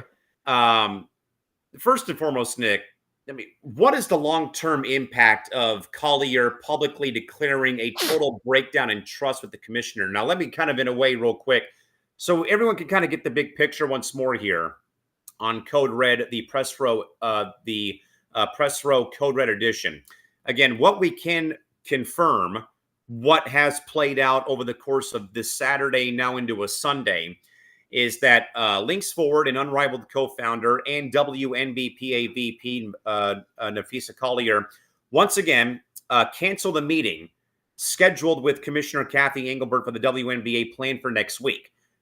Napheesa's decision stems from Engelbert's public comments that we just heard in full over the last hour on Friday before Game 1 of the WNBA Finals, with Engelbert denying making comments that Collier attributed to her, which included that Caitlin Clark and players should be grateful, or players should be on their knees thanking their lucky stars that I, the commissioner, got them a new media rights deal, with Engelbert calling the statements by Collier containing inaccuracies. Now, sources including ESPN's Kendra Andrews and Ramona Shelburne do say in close to the situation, indicate that Engelbert's public denial, essentially calling Collier's account false, made the relationship unsalvageable, and the planned meeting to hash things out is now off the table, which occurs right after Collier's widely supported exit interview, where she accused the league of having the worst leadership in the world and lacking accountability, especially regarding officiating and player safety, which also sets a deeply contentious tone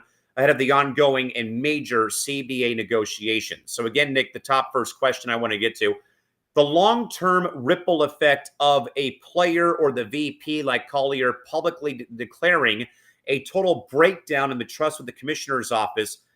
Can the league, Nick, in some way function with now this very much public and in some way toxic rift now going on?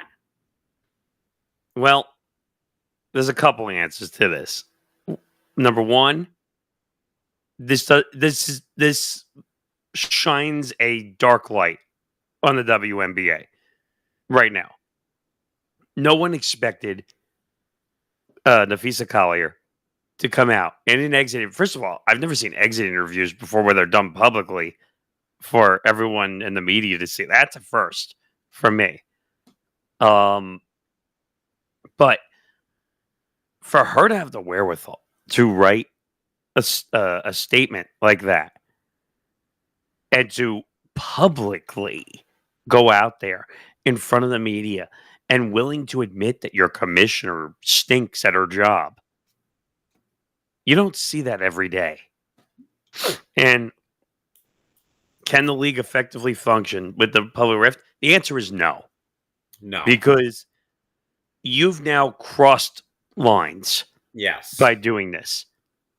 Because you have the players' side, you have the commissioner's office side, and the owners. You've officially crossed paths now by doing this. And now the riff is ugly. She won't even have a meeting with the commissioner of the sport. And she's in charge. Unfortunately. But if they're not willing, if she canceled the meeting and said, I'm done, don't talk to me, there's going to be a lockout. I think, Nick, that the league can function, but they won't be on all cylinders. It'll be like the Titanic trying to backpedal from the iceberg in the film when they put the engines in reverse and it's too late, it still hits the iceberg. That's how it kind of feels in a way right now, that the league is going to be able to operate, Nick.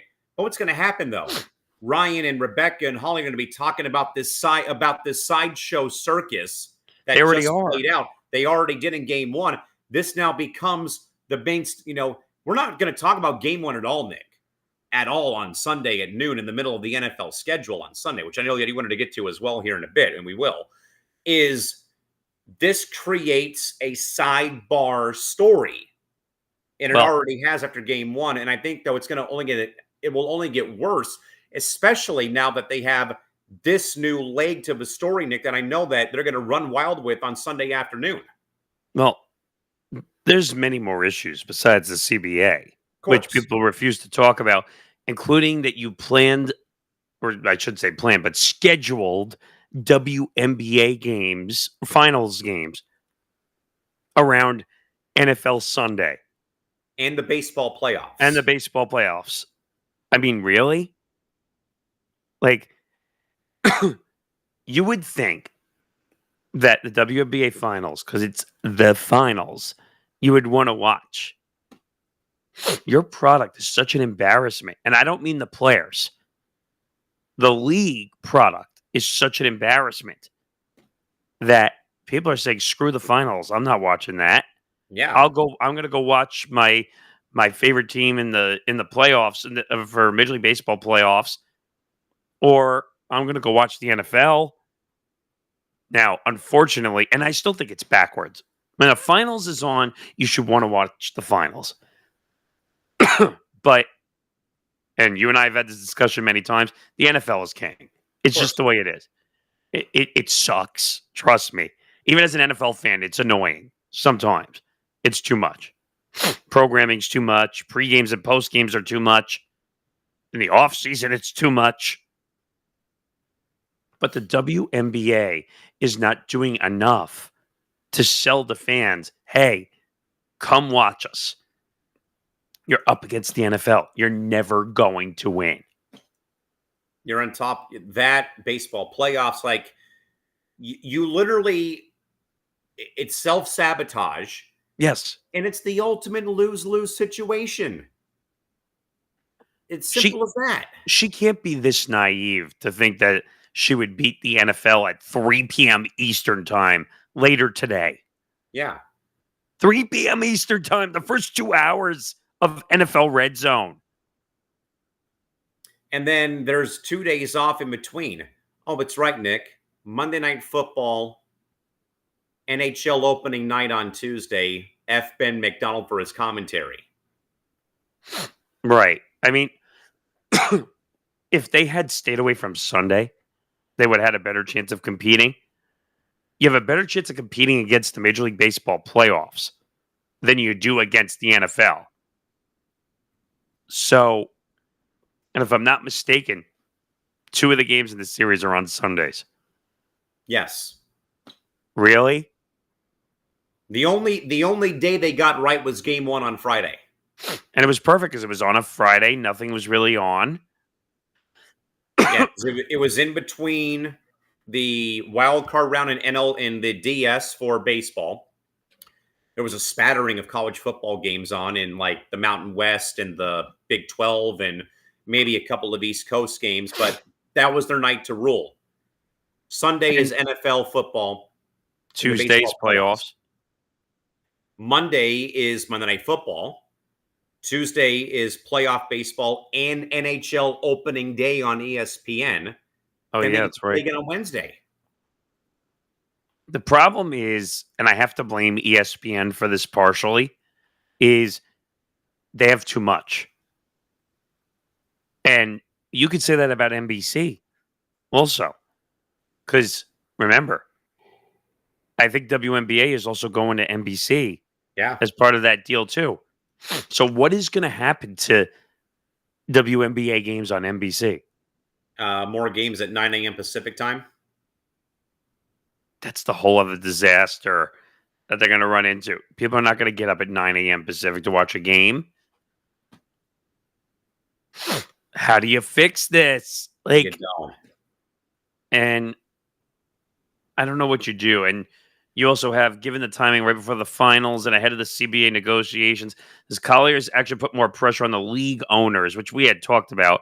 Yeah, and that's where I went to my point. Like, would the owners at least have the common sense to see the public reaction from the players? Where again, it's being done publicly, not behind closed doors, about how they're again in a way pitchforks and flares and flames, you know, that they unfortunately, and unfortunately it's not going to work, but still, I mean, what do you think?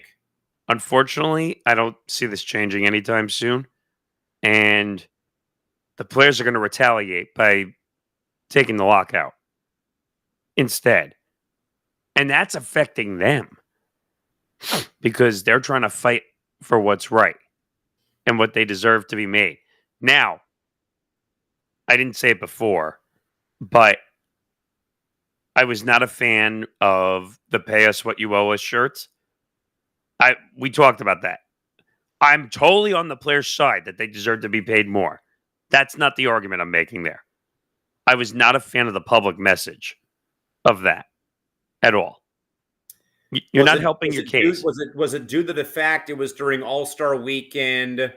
Reports came out that everybody got hammered and they were drunk and out to the wee hours of the morning the day of the game, and then the game became like an NBA All-Star game where no one really cared. Precisely. And then remember, we saw the video after the game. They couldn't get into the nightclub because nobody knew who they were. That's another issue of branding, by the way. You can't tell WNBA players are near your club.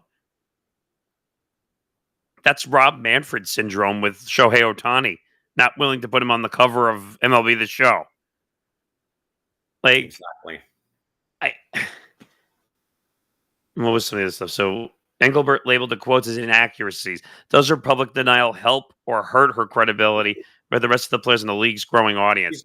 She has as much credibility as a couple of former people on this network. Give me a break. Well, the answer is zero. No, zero credibility. Because she says one thing, then says, okay, if we did something, we have to own up to it. And then doubles down when you have Malika Andrews and what's her name from Front Office Sports? Carter and Shanae Agumake basically body slamming her at the desk on Friday.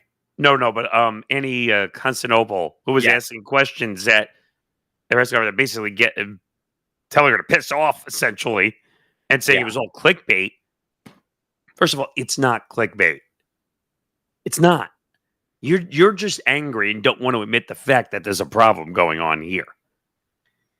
Yeah, I mean, there is no credibility, with where it's at. The league does not have credibility Yeah, right and now. and again, we can sing the praises about the media deal and the expansion, as I've been saying for the last, almost hour and 49 minutes here, but But you don't have a CBA. you don't have a CBA. So And who gives two shits if you have media deals if you can't play?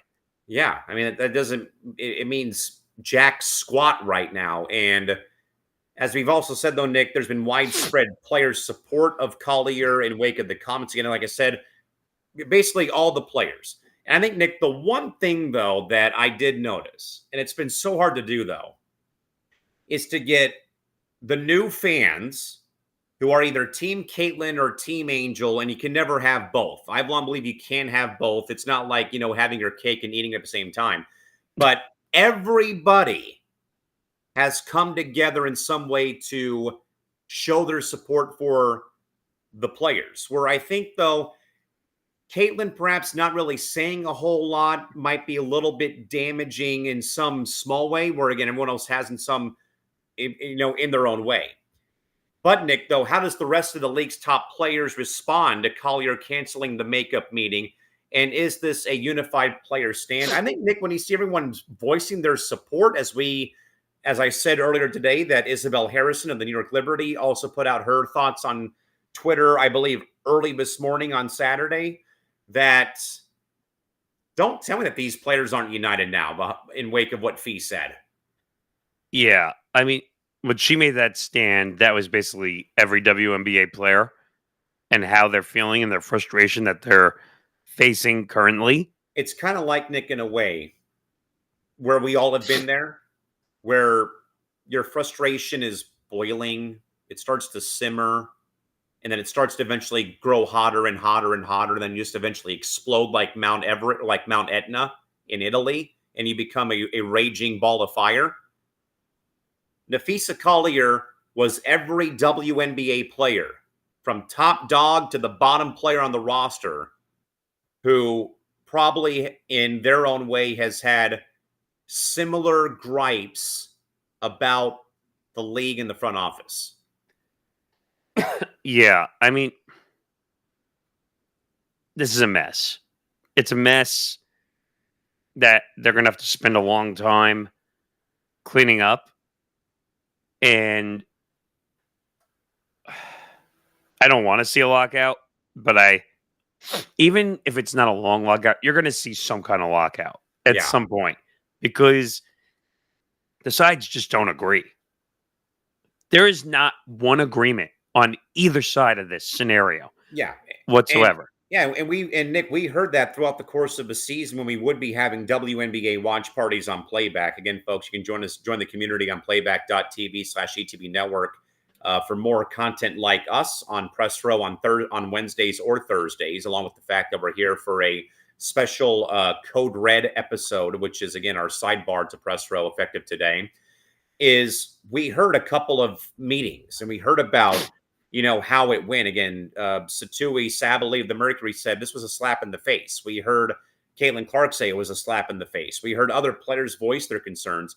I mean, again, Nick, who's not to say, though, that this same exact movie plays and it's going to be a lockout that results in the season either being delayed or canceled all the way through next summer. First of all, that would be death for the league if they lost a full season. Because if this league loses a full season, Unrivaled is going to smoke them. Well, not just Unrivaled smoking them, but it would go to my longstanding point. All the great publicity, all the big names, all the growth, like everything that's been positive about the WNBA, flush it. Well, right. That's my point. Like, you're getting rid of all the positive energy, all the fans who enjoyed the sport. You got to remember something else. When you're attached to a product, you're going to continue watching it. Can you imagine for a full season if the WNBA is locked out? People have to go find a new sport to watch or something else to watch. Or they're going to go watch Unrivaled. And then what happens then? You like the Unrivaled product so much, why would you go back and watch the WNBA? Correct. I will tell you, the WNBA should be thanking their lucky stars that Caitlin has not played in Unrivaled yet, and she's not going to play. And I think the only reason she's not playing is because of the injuries currently. But if that offer comes down the pike, they're talking about it like I said, as a Ronaldo type deal, which makes total sense because she would be the anchor of that league. If she's healthy and that deal comes, sayonara, WNBA, and you're screwed. Yeah, as soon as that comes out eventually that Caitlin Clark is unrivaled, that would become the death sentence, I think, for the WNBA, regardless of how hard they try. She will own the Unrivaled branding. All the commercial revenue is going to end up in Unrivaled. You don't think people are going to want commercials with Unrivaled branding knowing that she's there? Correct. We'll take our State Farm ads. We'll take our Gatorade ads. And so on and so forth. It was buy WNBA. We don't need you anymore. Like, I mean, well, didn't she had an offer from, was it Ice Cube's? Yeah, Ice Cube's league, which was like, what, like $5 or $10 million at least? I was kind of surprised she didn't take it. That's a lot of money for a WNBA player. Yeah. But she's made so much money off the court that it doesn't really matter where she plays currently. But she does have more power than some of the other players do. And that's where I think eventually things will change. So that's what we got to figure out. Now, we've talked about this for 2 hours. We could have a full 12-hour conversation on this. Yes. But I think it's time for us to kind of move out of this story. Obviously, a huge story at the WNBA, but we also have some other news as well. Yeah, we do, Nick. And you know what? You can actually take the lead on this one because it involves a former quarterback of your beloved New York Jets. And this is a very much disturbing story, but also very much a confusing, perplexing story on top of a massive mess in Indianapolis before the Raiders and Colts face off later on Sunday. Again, folks, as a reminder once more real quick, the Code Red edition of Press Row, as always, is brought to you by Playback TV and also brought to you by our friends over at Novig. But with that in mind, Mr. Morgeson, the floor is now yours for story 2. All right. So news comes out that, well, first of all, Mark Sanchez is in Indianapolis because he's in one of the booths for NFL Sunday on Fox. We get reports that he has been stabbed by somebody and in what's the word they use? Well, in horrible condition, essentially. And they have no idea what happened. So a lot of reports are floating around. Fox doesn't know what's going on. Trying to find the PR statement. Here it is. Mark Sanchez. This is right out of the Fox Sports PR. Mark Sanchez was injured in Indianapolis on Saturday. Is currently recovering in the hospital in stable condition. We are deeply grateful to the medical team for their exceptional care and support. Our thoughts and prayers are with Mark, and we ask that everyone please respect his and his family's privacy during this time. Now, that was the first reaction to the story. I'm trying to pull up just so I have the other information here. But it kind of went from that to a totally different scenario because another report out of TMZ and a few others was that Mark Sanchez was later arrested in the hospital and charged with 3 misdemeanors. So he was involved in a violent incident in Indianapolis late Friday night that landed him in the hospital and then under arrest. Sanchez was arrested at the hospital for battery with injury, unlawful entry of a motor vehicle, and public intoxication, all of which are misdemeanors. Jiminy Christmas. He's still in the hospital, has not been booked into a detention center yet, but he was in town to call the Colts Raiders game for Fox. Brady Quinn will step in along with Chris Myers. TMZ was the first to report the attack earlier Saturday and said Sanchez was stabbed. Police received a call around 12:30 a.m. Saturday morning to a street in downtown Indianapolis for 2 injured people. One of the people was the former quarterback. And apparently a food delivery driver, like a DoorDasher, I'm guessing. I don't know.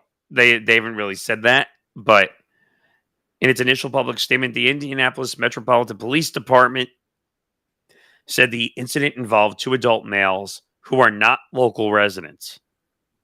Great.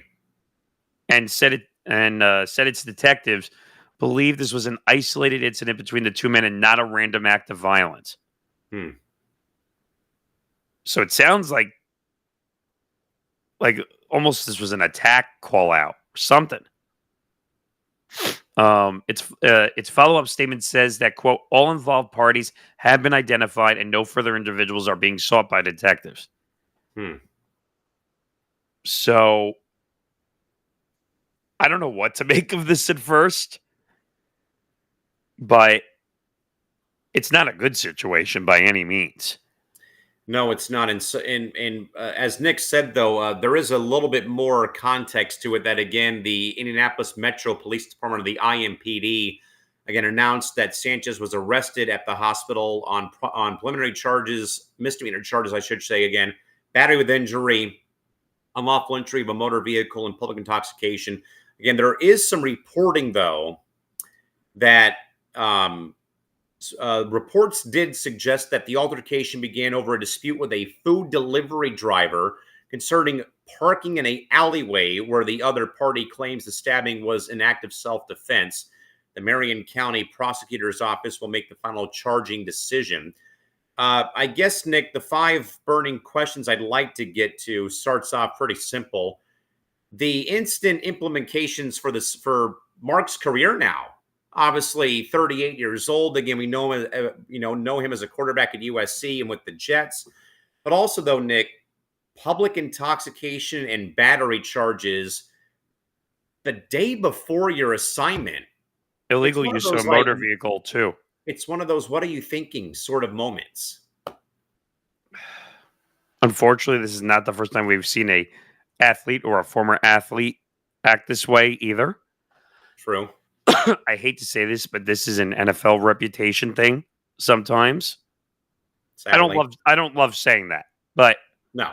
We've seen many NFL athletes have criminal pasts, unfortunately, and they do dumb things because NFL players think they're invincible. So, yeah, Christy, he was drunk. That's for sure. They did. I don't know if it was DUI. They didn't say whether it was that. But the statement on the overnight stabbing, this was from the IMPD. They were investigating a physical disturbance that happened near Senate Avenue in West Washington Street on October 4th, 2025, around 12:30 a.m.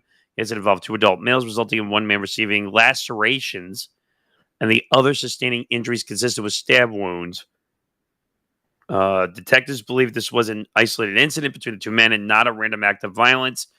Both individuals who are not local residents have been identified. IMPD aggravated assault detectives are continuing the investigation and have reviewed video footage of that incident. Both men received medical treatment. The man with the apparent stab wound, which is Mark Sanchez, remains hospitalized in stable condition. So that was before they eventually said that he was also arrested at the hospital too for the 3 charges. Can we just say he's going to get fired? Yep. I mean, you and I have seen many things like this before. So, illegal use of a motor vehicle, possible DUI, possible assault, aggravated assault. Now, I get it. Athletes get far more chances than the average person does. But does Fox really want to deal with the PR nightmare? No, and that's kind of where I think you're right, though, Nick. And again, I don't want to go down my usual or get on my NFL soapbox, but I think you're right, though. This sadly is a NFL reputation issue with stuff like this happening, and this is even with this is a former player turned analyst working, a game the day beforehand. And I think, Nick, to go to the next part of the question here, again, we've been hearing about this being a isolated incident between the two men. Does it carry any weight that we need to give the reported self-defense claim from the other individual as the story develops? Or, I don't think so. Who cares? They already revealed it was him. So there's really no, what do they say, benefit of the doubt. There's plenty of people who saw it, obviously. So if he's an idiot, then he's an idiot. He's going to lose his job. Anyone who says he shouldn't lose his job is not thinking logically here. Not that I wish anybody to lose their job or their career in life, but you can't illegally use a motor vehicle. You can't aggravate, assault somebody, possible DUI. We're talking about serious things that could kill people here. Yeah, and Nick, I agree, because obviously, I think questions 3 and 4 tie in pretty nicely. Does Fox Sports have an obligation to provide more details on the situation, or is their original statement prioritizing privacy the right move right now? Initially you could probably say that, but now it's kind of one of those weird things of like, what do you do after this? Is it more, though, Nick, of a thing of them saying privacy, please, because now it's like we got to go handle this behind the scenes? So the reason it would have to remain private is if it becomes a legal matter. But right now, like whoever he got into the fight with or got involved with the altercation with Susan, for example. Correct. Eventually, lawsuits become public, so that'll get thrown out the window eventually. But you can't do anything until the legal scenarios play out. The charges, because charges are public too. We hear athletes and celebrities get charged with awful crimes every single day. What'd you say? Given that this incident happened in a public downtown area after or around midnight, how does this affect the image of NFL person? I don't know if that's 100% fair, that scenario. No. Because he could have been out driving by himself. Yeah. On his own time. Now, this situation would apply more for actual NFL players who like to go out. Not a retired player working for an NFL media partner. So the situation that comes to my mind more is the Henry Ruggs situation. Bingo. In Vegas, where he was an idiot driving a car too fast, an expensive car too fast, like going like 120 plus miles an hour, not using his head whatsoever. I don't know if that was a DUI arrest. I can't remember. I think it was, but he ended up losing his chance to play in the NFL. Okay, Look at Rasheed Rice. Christy's right. That incident, she said that incident upset me because it killed both a woman and her dog. If I remember correctly, he hit into that car so hard, it caused the car to explode, almost. And then there's Rasheed Rice, too. That was more speed racing through a highway on a busy highway road. But I think that applies more to current athletes, not retirees working for the media. So, I would just think, though, Nick, that would have to, question 4 is simple. When you're representing an entity or an organization, use your damn head. Oh, that's too logical. I know it's too logical and it's easier said than done. But, believe me, the story is disturbing for the fact that it was Mark Sanchez getting, anybody from Fox being involved is one thing. But then it's the weird perplexing ordeal of like he gets stabbed, sent to the hospital. Oh, by the way, you're arrested too for 3 different misdemeanors. Well, originally people thought the report was he just got like surprised and he got attacked. But you don't believe an original report when you first see it. Yeah. I mean, you got to wait till the full facts come out. By the way, I did look up that Ruggs story. He was going 156 miles an hour. Oh my goodness, I didn't even know that was possible. Bonkers. Now, he was driving like a lower car to the ground, expensive, whatever, sports car. But, and also his blood alcohol limit was 0.16, twice the legal limit. Fox could have helped him get around but why was he out at midnight? Yeah, that's my main thing is that if you know that you are going to be working an event, if you're working on Fox or working with anything, why would you be out at 12:30 in the morning in downtown Indianapolis or downtown anywhere the night before your assignment? I really don't know. And now I'm seeing more stories now that I search it up. Same. So Mark Sanchez's altercation outside an Indianapolis pub drew massive 911 response. So apparently there was 911 dispatch audio obtained by TMZ.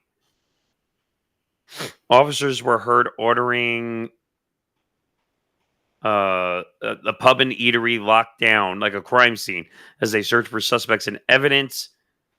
Dispatchers said 2 people were believed to have been stabbed, which were the 2 people they were talking about.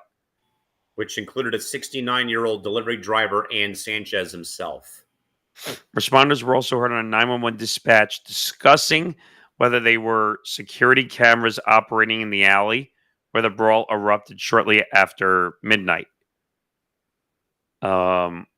As of late Saturday, Sanchez remained hospitalized in stable condition after surgery and faces misdemeanor charges, including battery and public intoxication.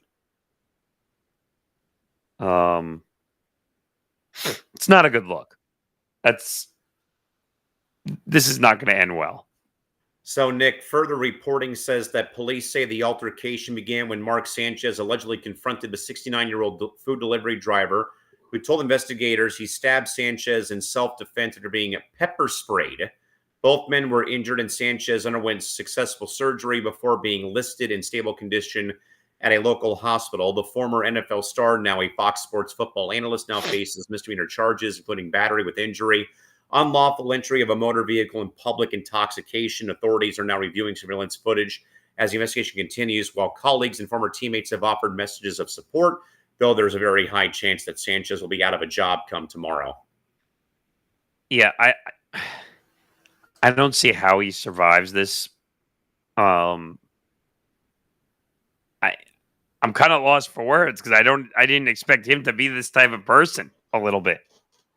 But you don't know. I mean, I think that's what's shocking to me, even though I don't watch NFL football anymore, that Mark Sanchez would be a guy stuck with, or, would be in a predicament like this. But also, Nick, Mark Sanchez maybe having a drinking problem. Maybe. And sometimes you don't hear these things until something bad happens. Yeah. So. And I don't want to make this excuse either, Nick, but we know that Mark played quarterback for a long time. We know about the ramifications of taking the sacks and the blows to the head. Is Mark going out, day before the game at midnight or 1 o'clock in the morning to go and have a few cold ones? Is that kind of his coping mechanism for his potential, I wouldn't say state of mind though, but just dealing with the pain of all those years of playing football? Well, or could he be dealing with something else? that we have talked about a little bit involving 3 letters. That's exactly what I'm talking about. Could that be the issue? Maybe mentally he's having that issue. And your mind kind of goes there, I think, Nick, especially for me, losing Junior Seau. Junior Charger legend, San Diego Charger legend. Read the damn Substack, people. But Junior's suicide. Dave Duerson, legendary Viking and Bear. Steve McNair comes to mind, legendary Titans quarterback, who again was within a yard of upsetting the greatest show on turf in '99. That you really, and I think, Nick, to kind of bring not wrap up, but bring it all together here with this story is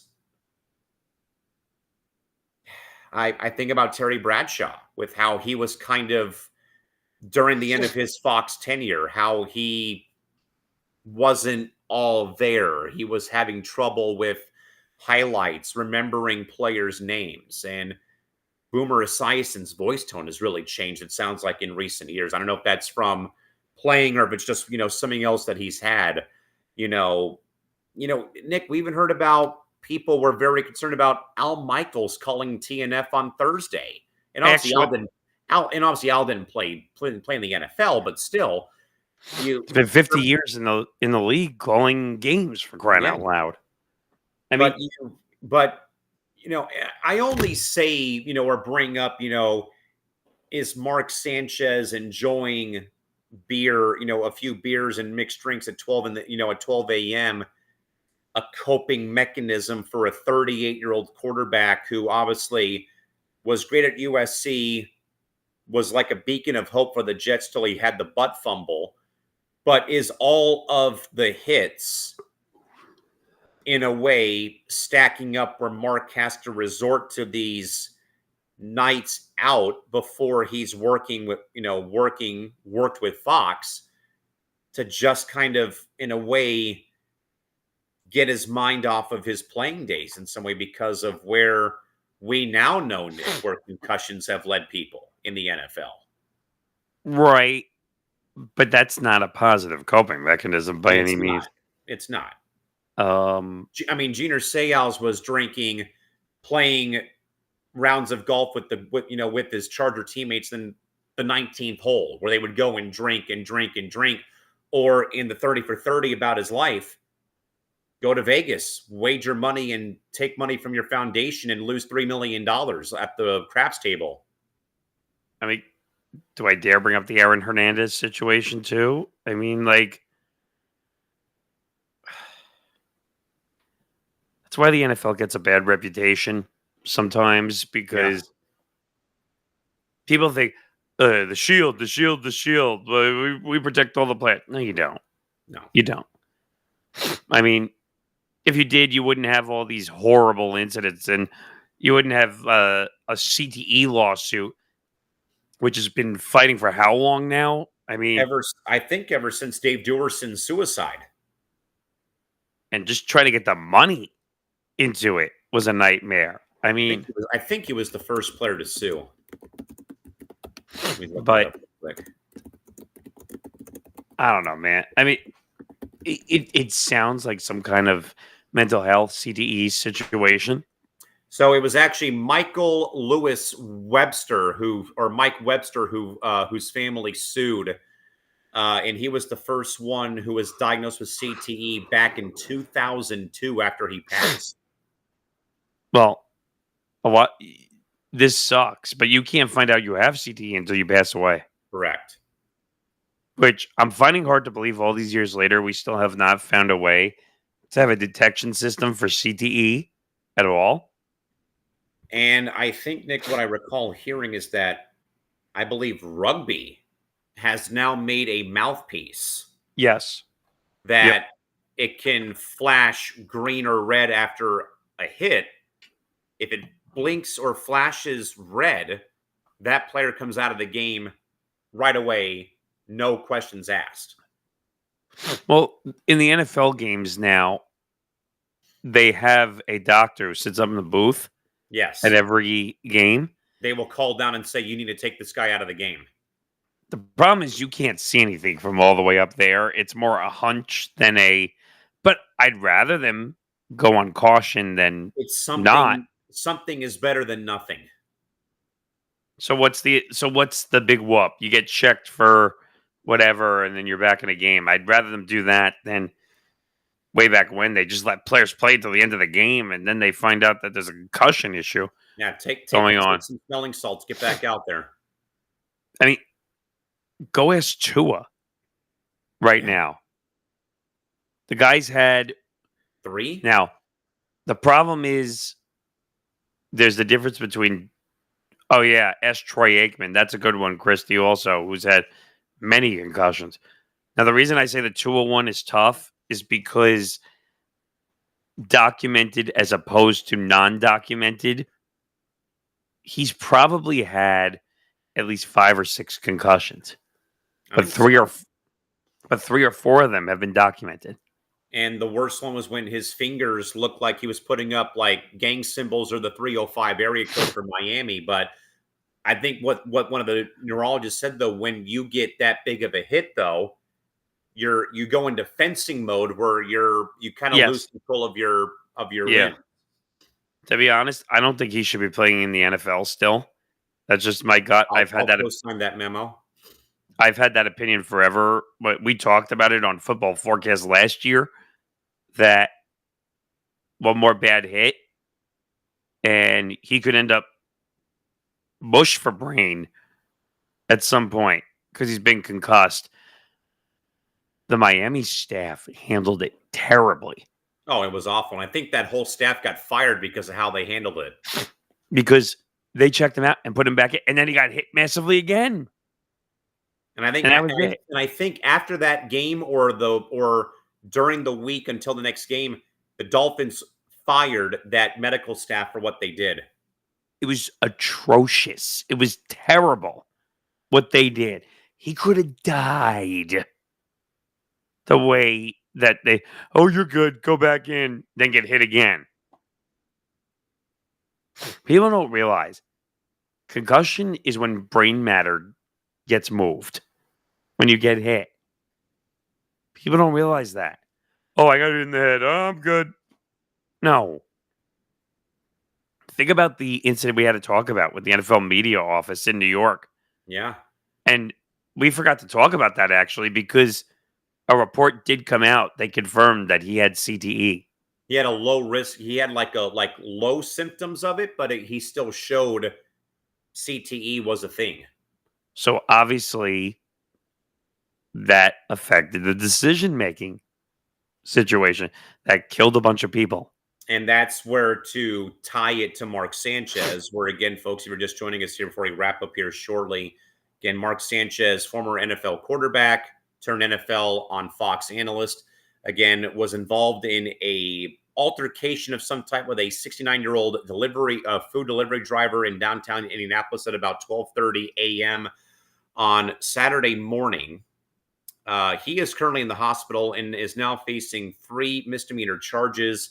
And Brady Quinn, the former Notre Dame quarterback, has now been called into duty to become QB2 for Chris Myers coming up on Sunday for Raiders and Colts from downtown Indianapolis at Lucas Oil Stadium. Where, Nick, to again kind of tie this all together here about why we even went on that tangent is coping mechanisms is what, in a way, scares me, I'd say, about players who have been in the NFL who have done harm, have harmed themselves, again, to the point, like we said, about Dave Duerson and Giner Seau, where, again, Dave, gunshot wound, but he left the note behind, study my brain for science. I believe in the 85 Bears documentary that Otis Wilson had said that, Dave put some weight on, but then he told Jim McMahon, said, Mac, something's wrong with me. I wake up, I've got these massive headaches. You don't know how hard it is and how pissed off I get at myself that I can't remember where to go and pick my kids up or drop them off for school, or I can't do this, I can't do that. And he kept complaining about headaches and headaches and headaches. Then Junior Seau had the same similar thing with his ex-wife before they divorced, where Junior at one point, Nick, and this was in the documentary, and I remember the story very well, when Junior was kind of begin to fade away, and I hate to say that, in that tone, but he drove off of a cliff near the beach No, I remember that. tried to take his life that way. But he just had some bumps and bruises, and then, he was released from the hospital and whatnot. There was some sexual assault or some, domestic violence charges in there too along the way. But then, though, as it got to the very end, though, he would be, like I said, he would go and golf with his teammates, and they would be out for the 19th hole, or they'd be, out drinking after they would play a full round of golf at Torrey Pines or at one of the big courses locally in town when he was still a Charger. Then eventually he would go to Vegas, and then he would call his foundation's manager, "Gotta I need money, please wire me money." And she would say, "Junior, it's 2:00 in the morning. I can't do anything." And Jim Trotter even reported about Junior before, I think the week of his death, that he had went to one of the casinos in Vegas and put down a $3 million bet at the high stakes limit poker table, played every hand, and he was down about $1 million plus, and they called it in, and he wasn't able to pay it. And then the next day he was gone. CTE is a terrible thing. Like, it's just, it causes you to do things. Your thought process is, I'm trying to think of the way to say it, where your thought process of doing everyday tasks are not the same, because your brain almost plays tricks on you when you have CTE. It makes you think you're doing things that you're really not in control of. I mean, is it fair to say, Nick, it's a very cruel form of dementia? Yes, I could see it there too, because it is affecting the brain. I've seen dementia. You and me both, brother. I've seen it with both my grandparents. It's tough. It is. And again, I only bring up these references to Dave and Junior and even Steve McNair because what were their, the coping mechanisms, or what kind of is scaring me a little bit is like I said, is Mark Sanchez's outlet for his coping mechanism because of potential CTE. And I don't want to say that he has it, but just the story, though, of being out late the day before your assignment. There's a altercation with the food delivery driver to the hotel or to the pub that he's at. He's stabbed. He's put in, he's in stable condition now, but he wasn't in that great shape, though. Then they slap charges on him while he's, at the hospital. And that just kind of got my mind going, though, Nick, about the coping mechanism of a player who played one of the toughest positions to play, where you're always facing the threat of being hit or sacked. Even in your late 30s, as he is. 38 years old. Pretty damn terrifying. And again, you and I and everybody else have no idea what's actually going on with him. Yes. But it feels like a CTE situation, possibly, that is probably kind of showing itself a little bit. And maybe this is a wake-up call, depending on how this all goes. And maybe he's got to go get himself checked out. And I would really hope so. And really find out. But I think that just about wraps it up for the night. Before we go, though, just it's kind of tough stories to kind of end on and make transition to. But let's just give you some updates on stuff as well. We did the stream. Thank you to Playback TV as well, where we do a lot more, and there's a lot more new stuff coming along the pathway. You have a late night show coming very soon, starting beginning of January. Playback Lounge, which will now see the public. We're working on some stuff there. We have an audio project that we're working on with you as well. I'll leave that one a little more mysterious for now because we did some tests and we're working on that. But we're very happy about where that direction is going. We have a lot of other ideas, and also, and I know that I was actually in the middle again yesterday now, but in the middle of a 5-hour workday, 6-hour workday with 2 college soccer games, and in between my about half an hour break between my games, Nick and I were in communication. We did, both of us, mainly myself, but both of us, we have now, folks, put out an open invite on LinkedIn. We are, again, looking for some more bodies, some more folks to come and help empty the bench, literally and figuratively, to come and join the roster. We're looking for on-air talent. We're looking for some audio and video editors and social media managers to come and help out the product. Nick and I have already gotten a response from somebody who already sent their resume. Can't believe it. And we got another one while we were doing this show. So, but again, we are looking for those who, hey, no experience is needed. We're looking for some diehard fans or people who love the game in general. Doesn't matter what sport you like. Sadly, we can't really do this just yet. We're getting there, but I think, Nick, it'd be a very good freelance opportunity for someone to come in and help. Again, we're obviously looking to add a bit to the West Coast footprint away from myself and Christy being out here in SoCal and up in Montana, but obviously with everyone on the East Coast, though. Obviously, the Playback Lounge is going to be a late night ordeal beginning at about roughly midnight Eastern time, 9 o'clock Pacific. So that, of course, is a bit of a slight issue with some of the great folks back with our team on the East Coast, though. But, Nick, I mean, like I wrote, though, in the ad, man, I mean, in the 6 months I've been here, which I can't believe it's still only been 6 months ago. We said that on Friday. But, I mean, here we are, though, man. Over 1,000 subs on YouTube, growing our community on Playback. We have sat through the NBA Finals. We're going through the baseball playoffs. We've sat through tennis tournaments. We've had some soccer matches on there. We've had a lot of good stuff, though. And, again, just trying, though, Nick, to further climb the rungs of the ladder again. We already, Nick, in that release I put out, we already confirmed 2 projects with Playback Lounge and Beyond the Bench, which is our version of Around the Horn on ESPN. Yeah, we have a lot, and we're working on more.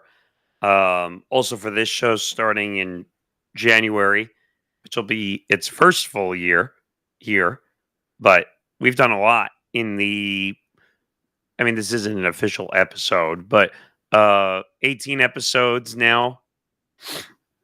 And what went from being a 1-hour show became a 3+ hour ordeal, which it's radio for us. We love this thing. That's why it kind of went that direction. We've had some incredible guests so far already. Hopefully we can have an easier way to get them on the screen. But like Christine Brennan was an incredible guest, even though it was on my phone for 50 minutes. Who else have we had on this show so far? Casey Stern. Oh, Stan Verrett, Casey Stern, Christine Brennan. More coming hopefully on Wednesday. I'm hoping. I'm efforting because I'd like to talk more about this WNBA situation from someone who's on the inside. Because I think that it'll be an incredible guest if we can work that out. But what I was starting to say is this show's going to have social media starting in January. So you'll get to see more insights from the media world on top of some of the stuff we're working on. We're over 1,000 subscribers in a bigger way now. We're working on watch hours. The quicker you help us with watch hours and you watch stuff, The quicker you subscribe, it helps us monetize our YouTube channel. We can do even more things. More. But that kind of goes along with here. If you're watching us, you know you're committed to breaking down the biggest stories. If you want more of our content, our full network of shows is also available at youtube.com/ETB network, which this feed currently on playback is being simulcasted to. We've surpassed 1,000 subscribers. If you haven't subscribed yet, please do help us keep growing the effort. Please do, everybody. And once again, we'd also like to, again, thank Playback TV and Novig. Again, use the promo code ETB Network on Novig. Spend $5 and get 50 back. And again, join the community at playback.tv/ETB Network. With that in mind, Nick, closing thoughts. Obviously, so much to unpack here over the last several hours, roughly 2.5 plus. Here on a Saturday turned Sunday, we got Red Zone coming up for you and the gang at about roughly 9 o'clock or about 10 o'clock local time here, unless we got that game in London at 6:30 in the morning on the West Coast, which I don't know. Who cares? I don't care. I mean, it's not my Jets. If it's my Jets, maybe a different story. Maybe not. That's even next that. week, sadly, sir. Oh, is it already? We're in week 5 of the NFL season already, though. Like, that's a scary. We're in week 6 of college football already. And the NHL season starts on Tuesday. Finally. NBA's in like 2 weeks from now. If you thought this was busy, like what we're doing in here now, just wait till the NBA comes back. There's going to be so much NBA, you have no idea what to expect. Amazon games, NBC and Peacock games, ESPN games. You want it? We have it.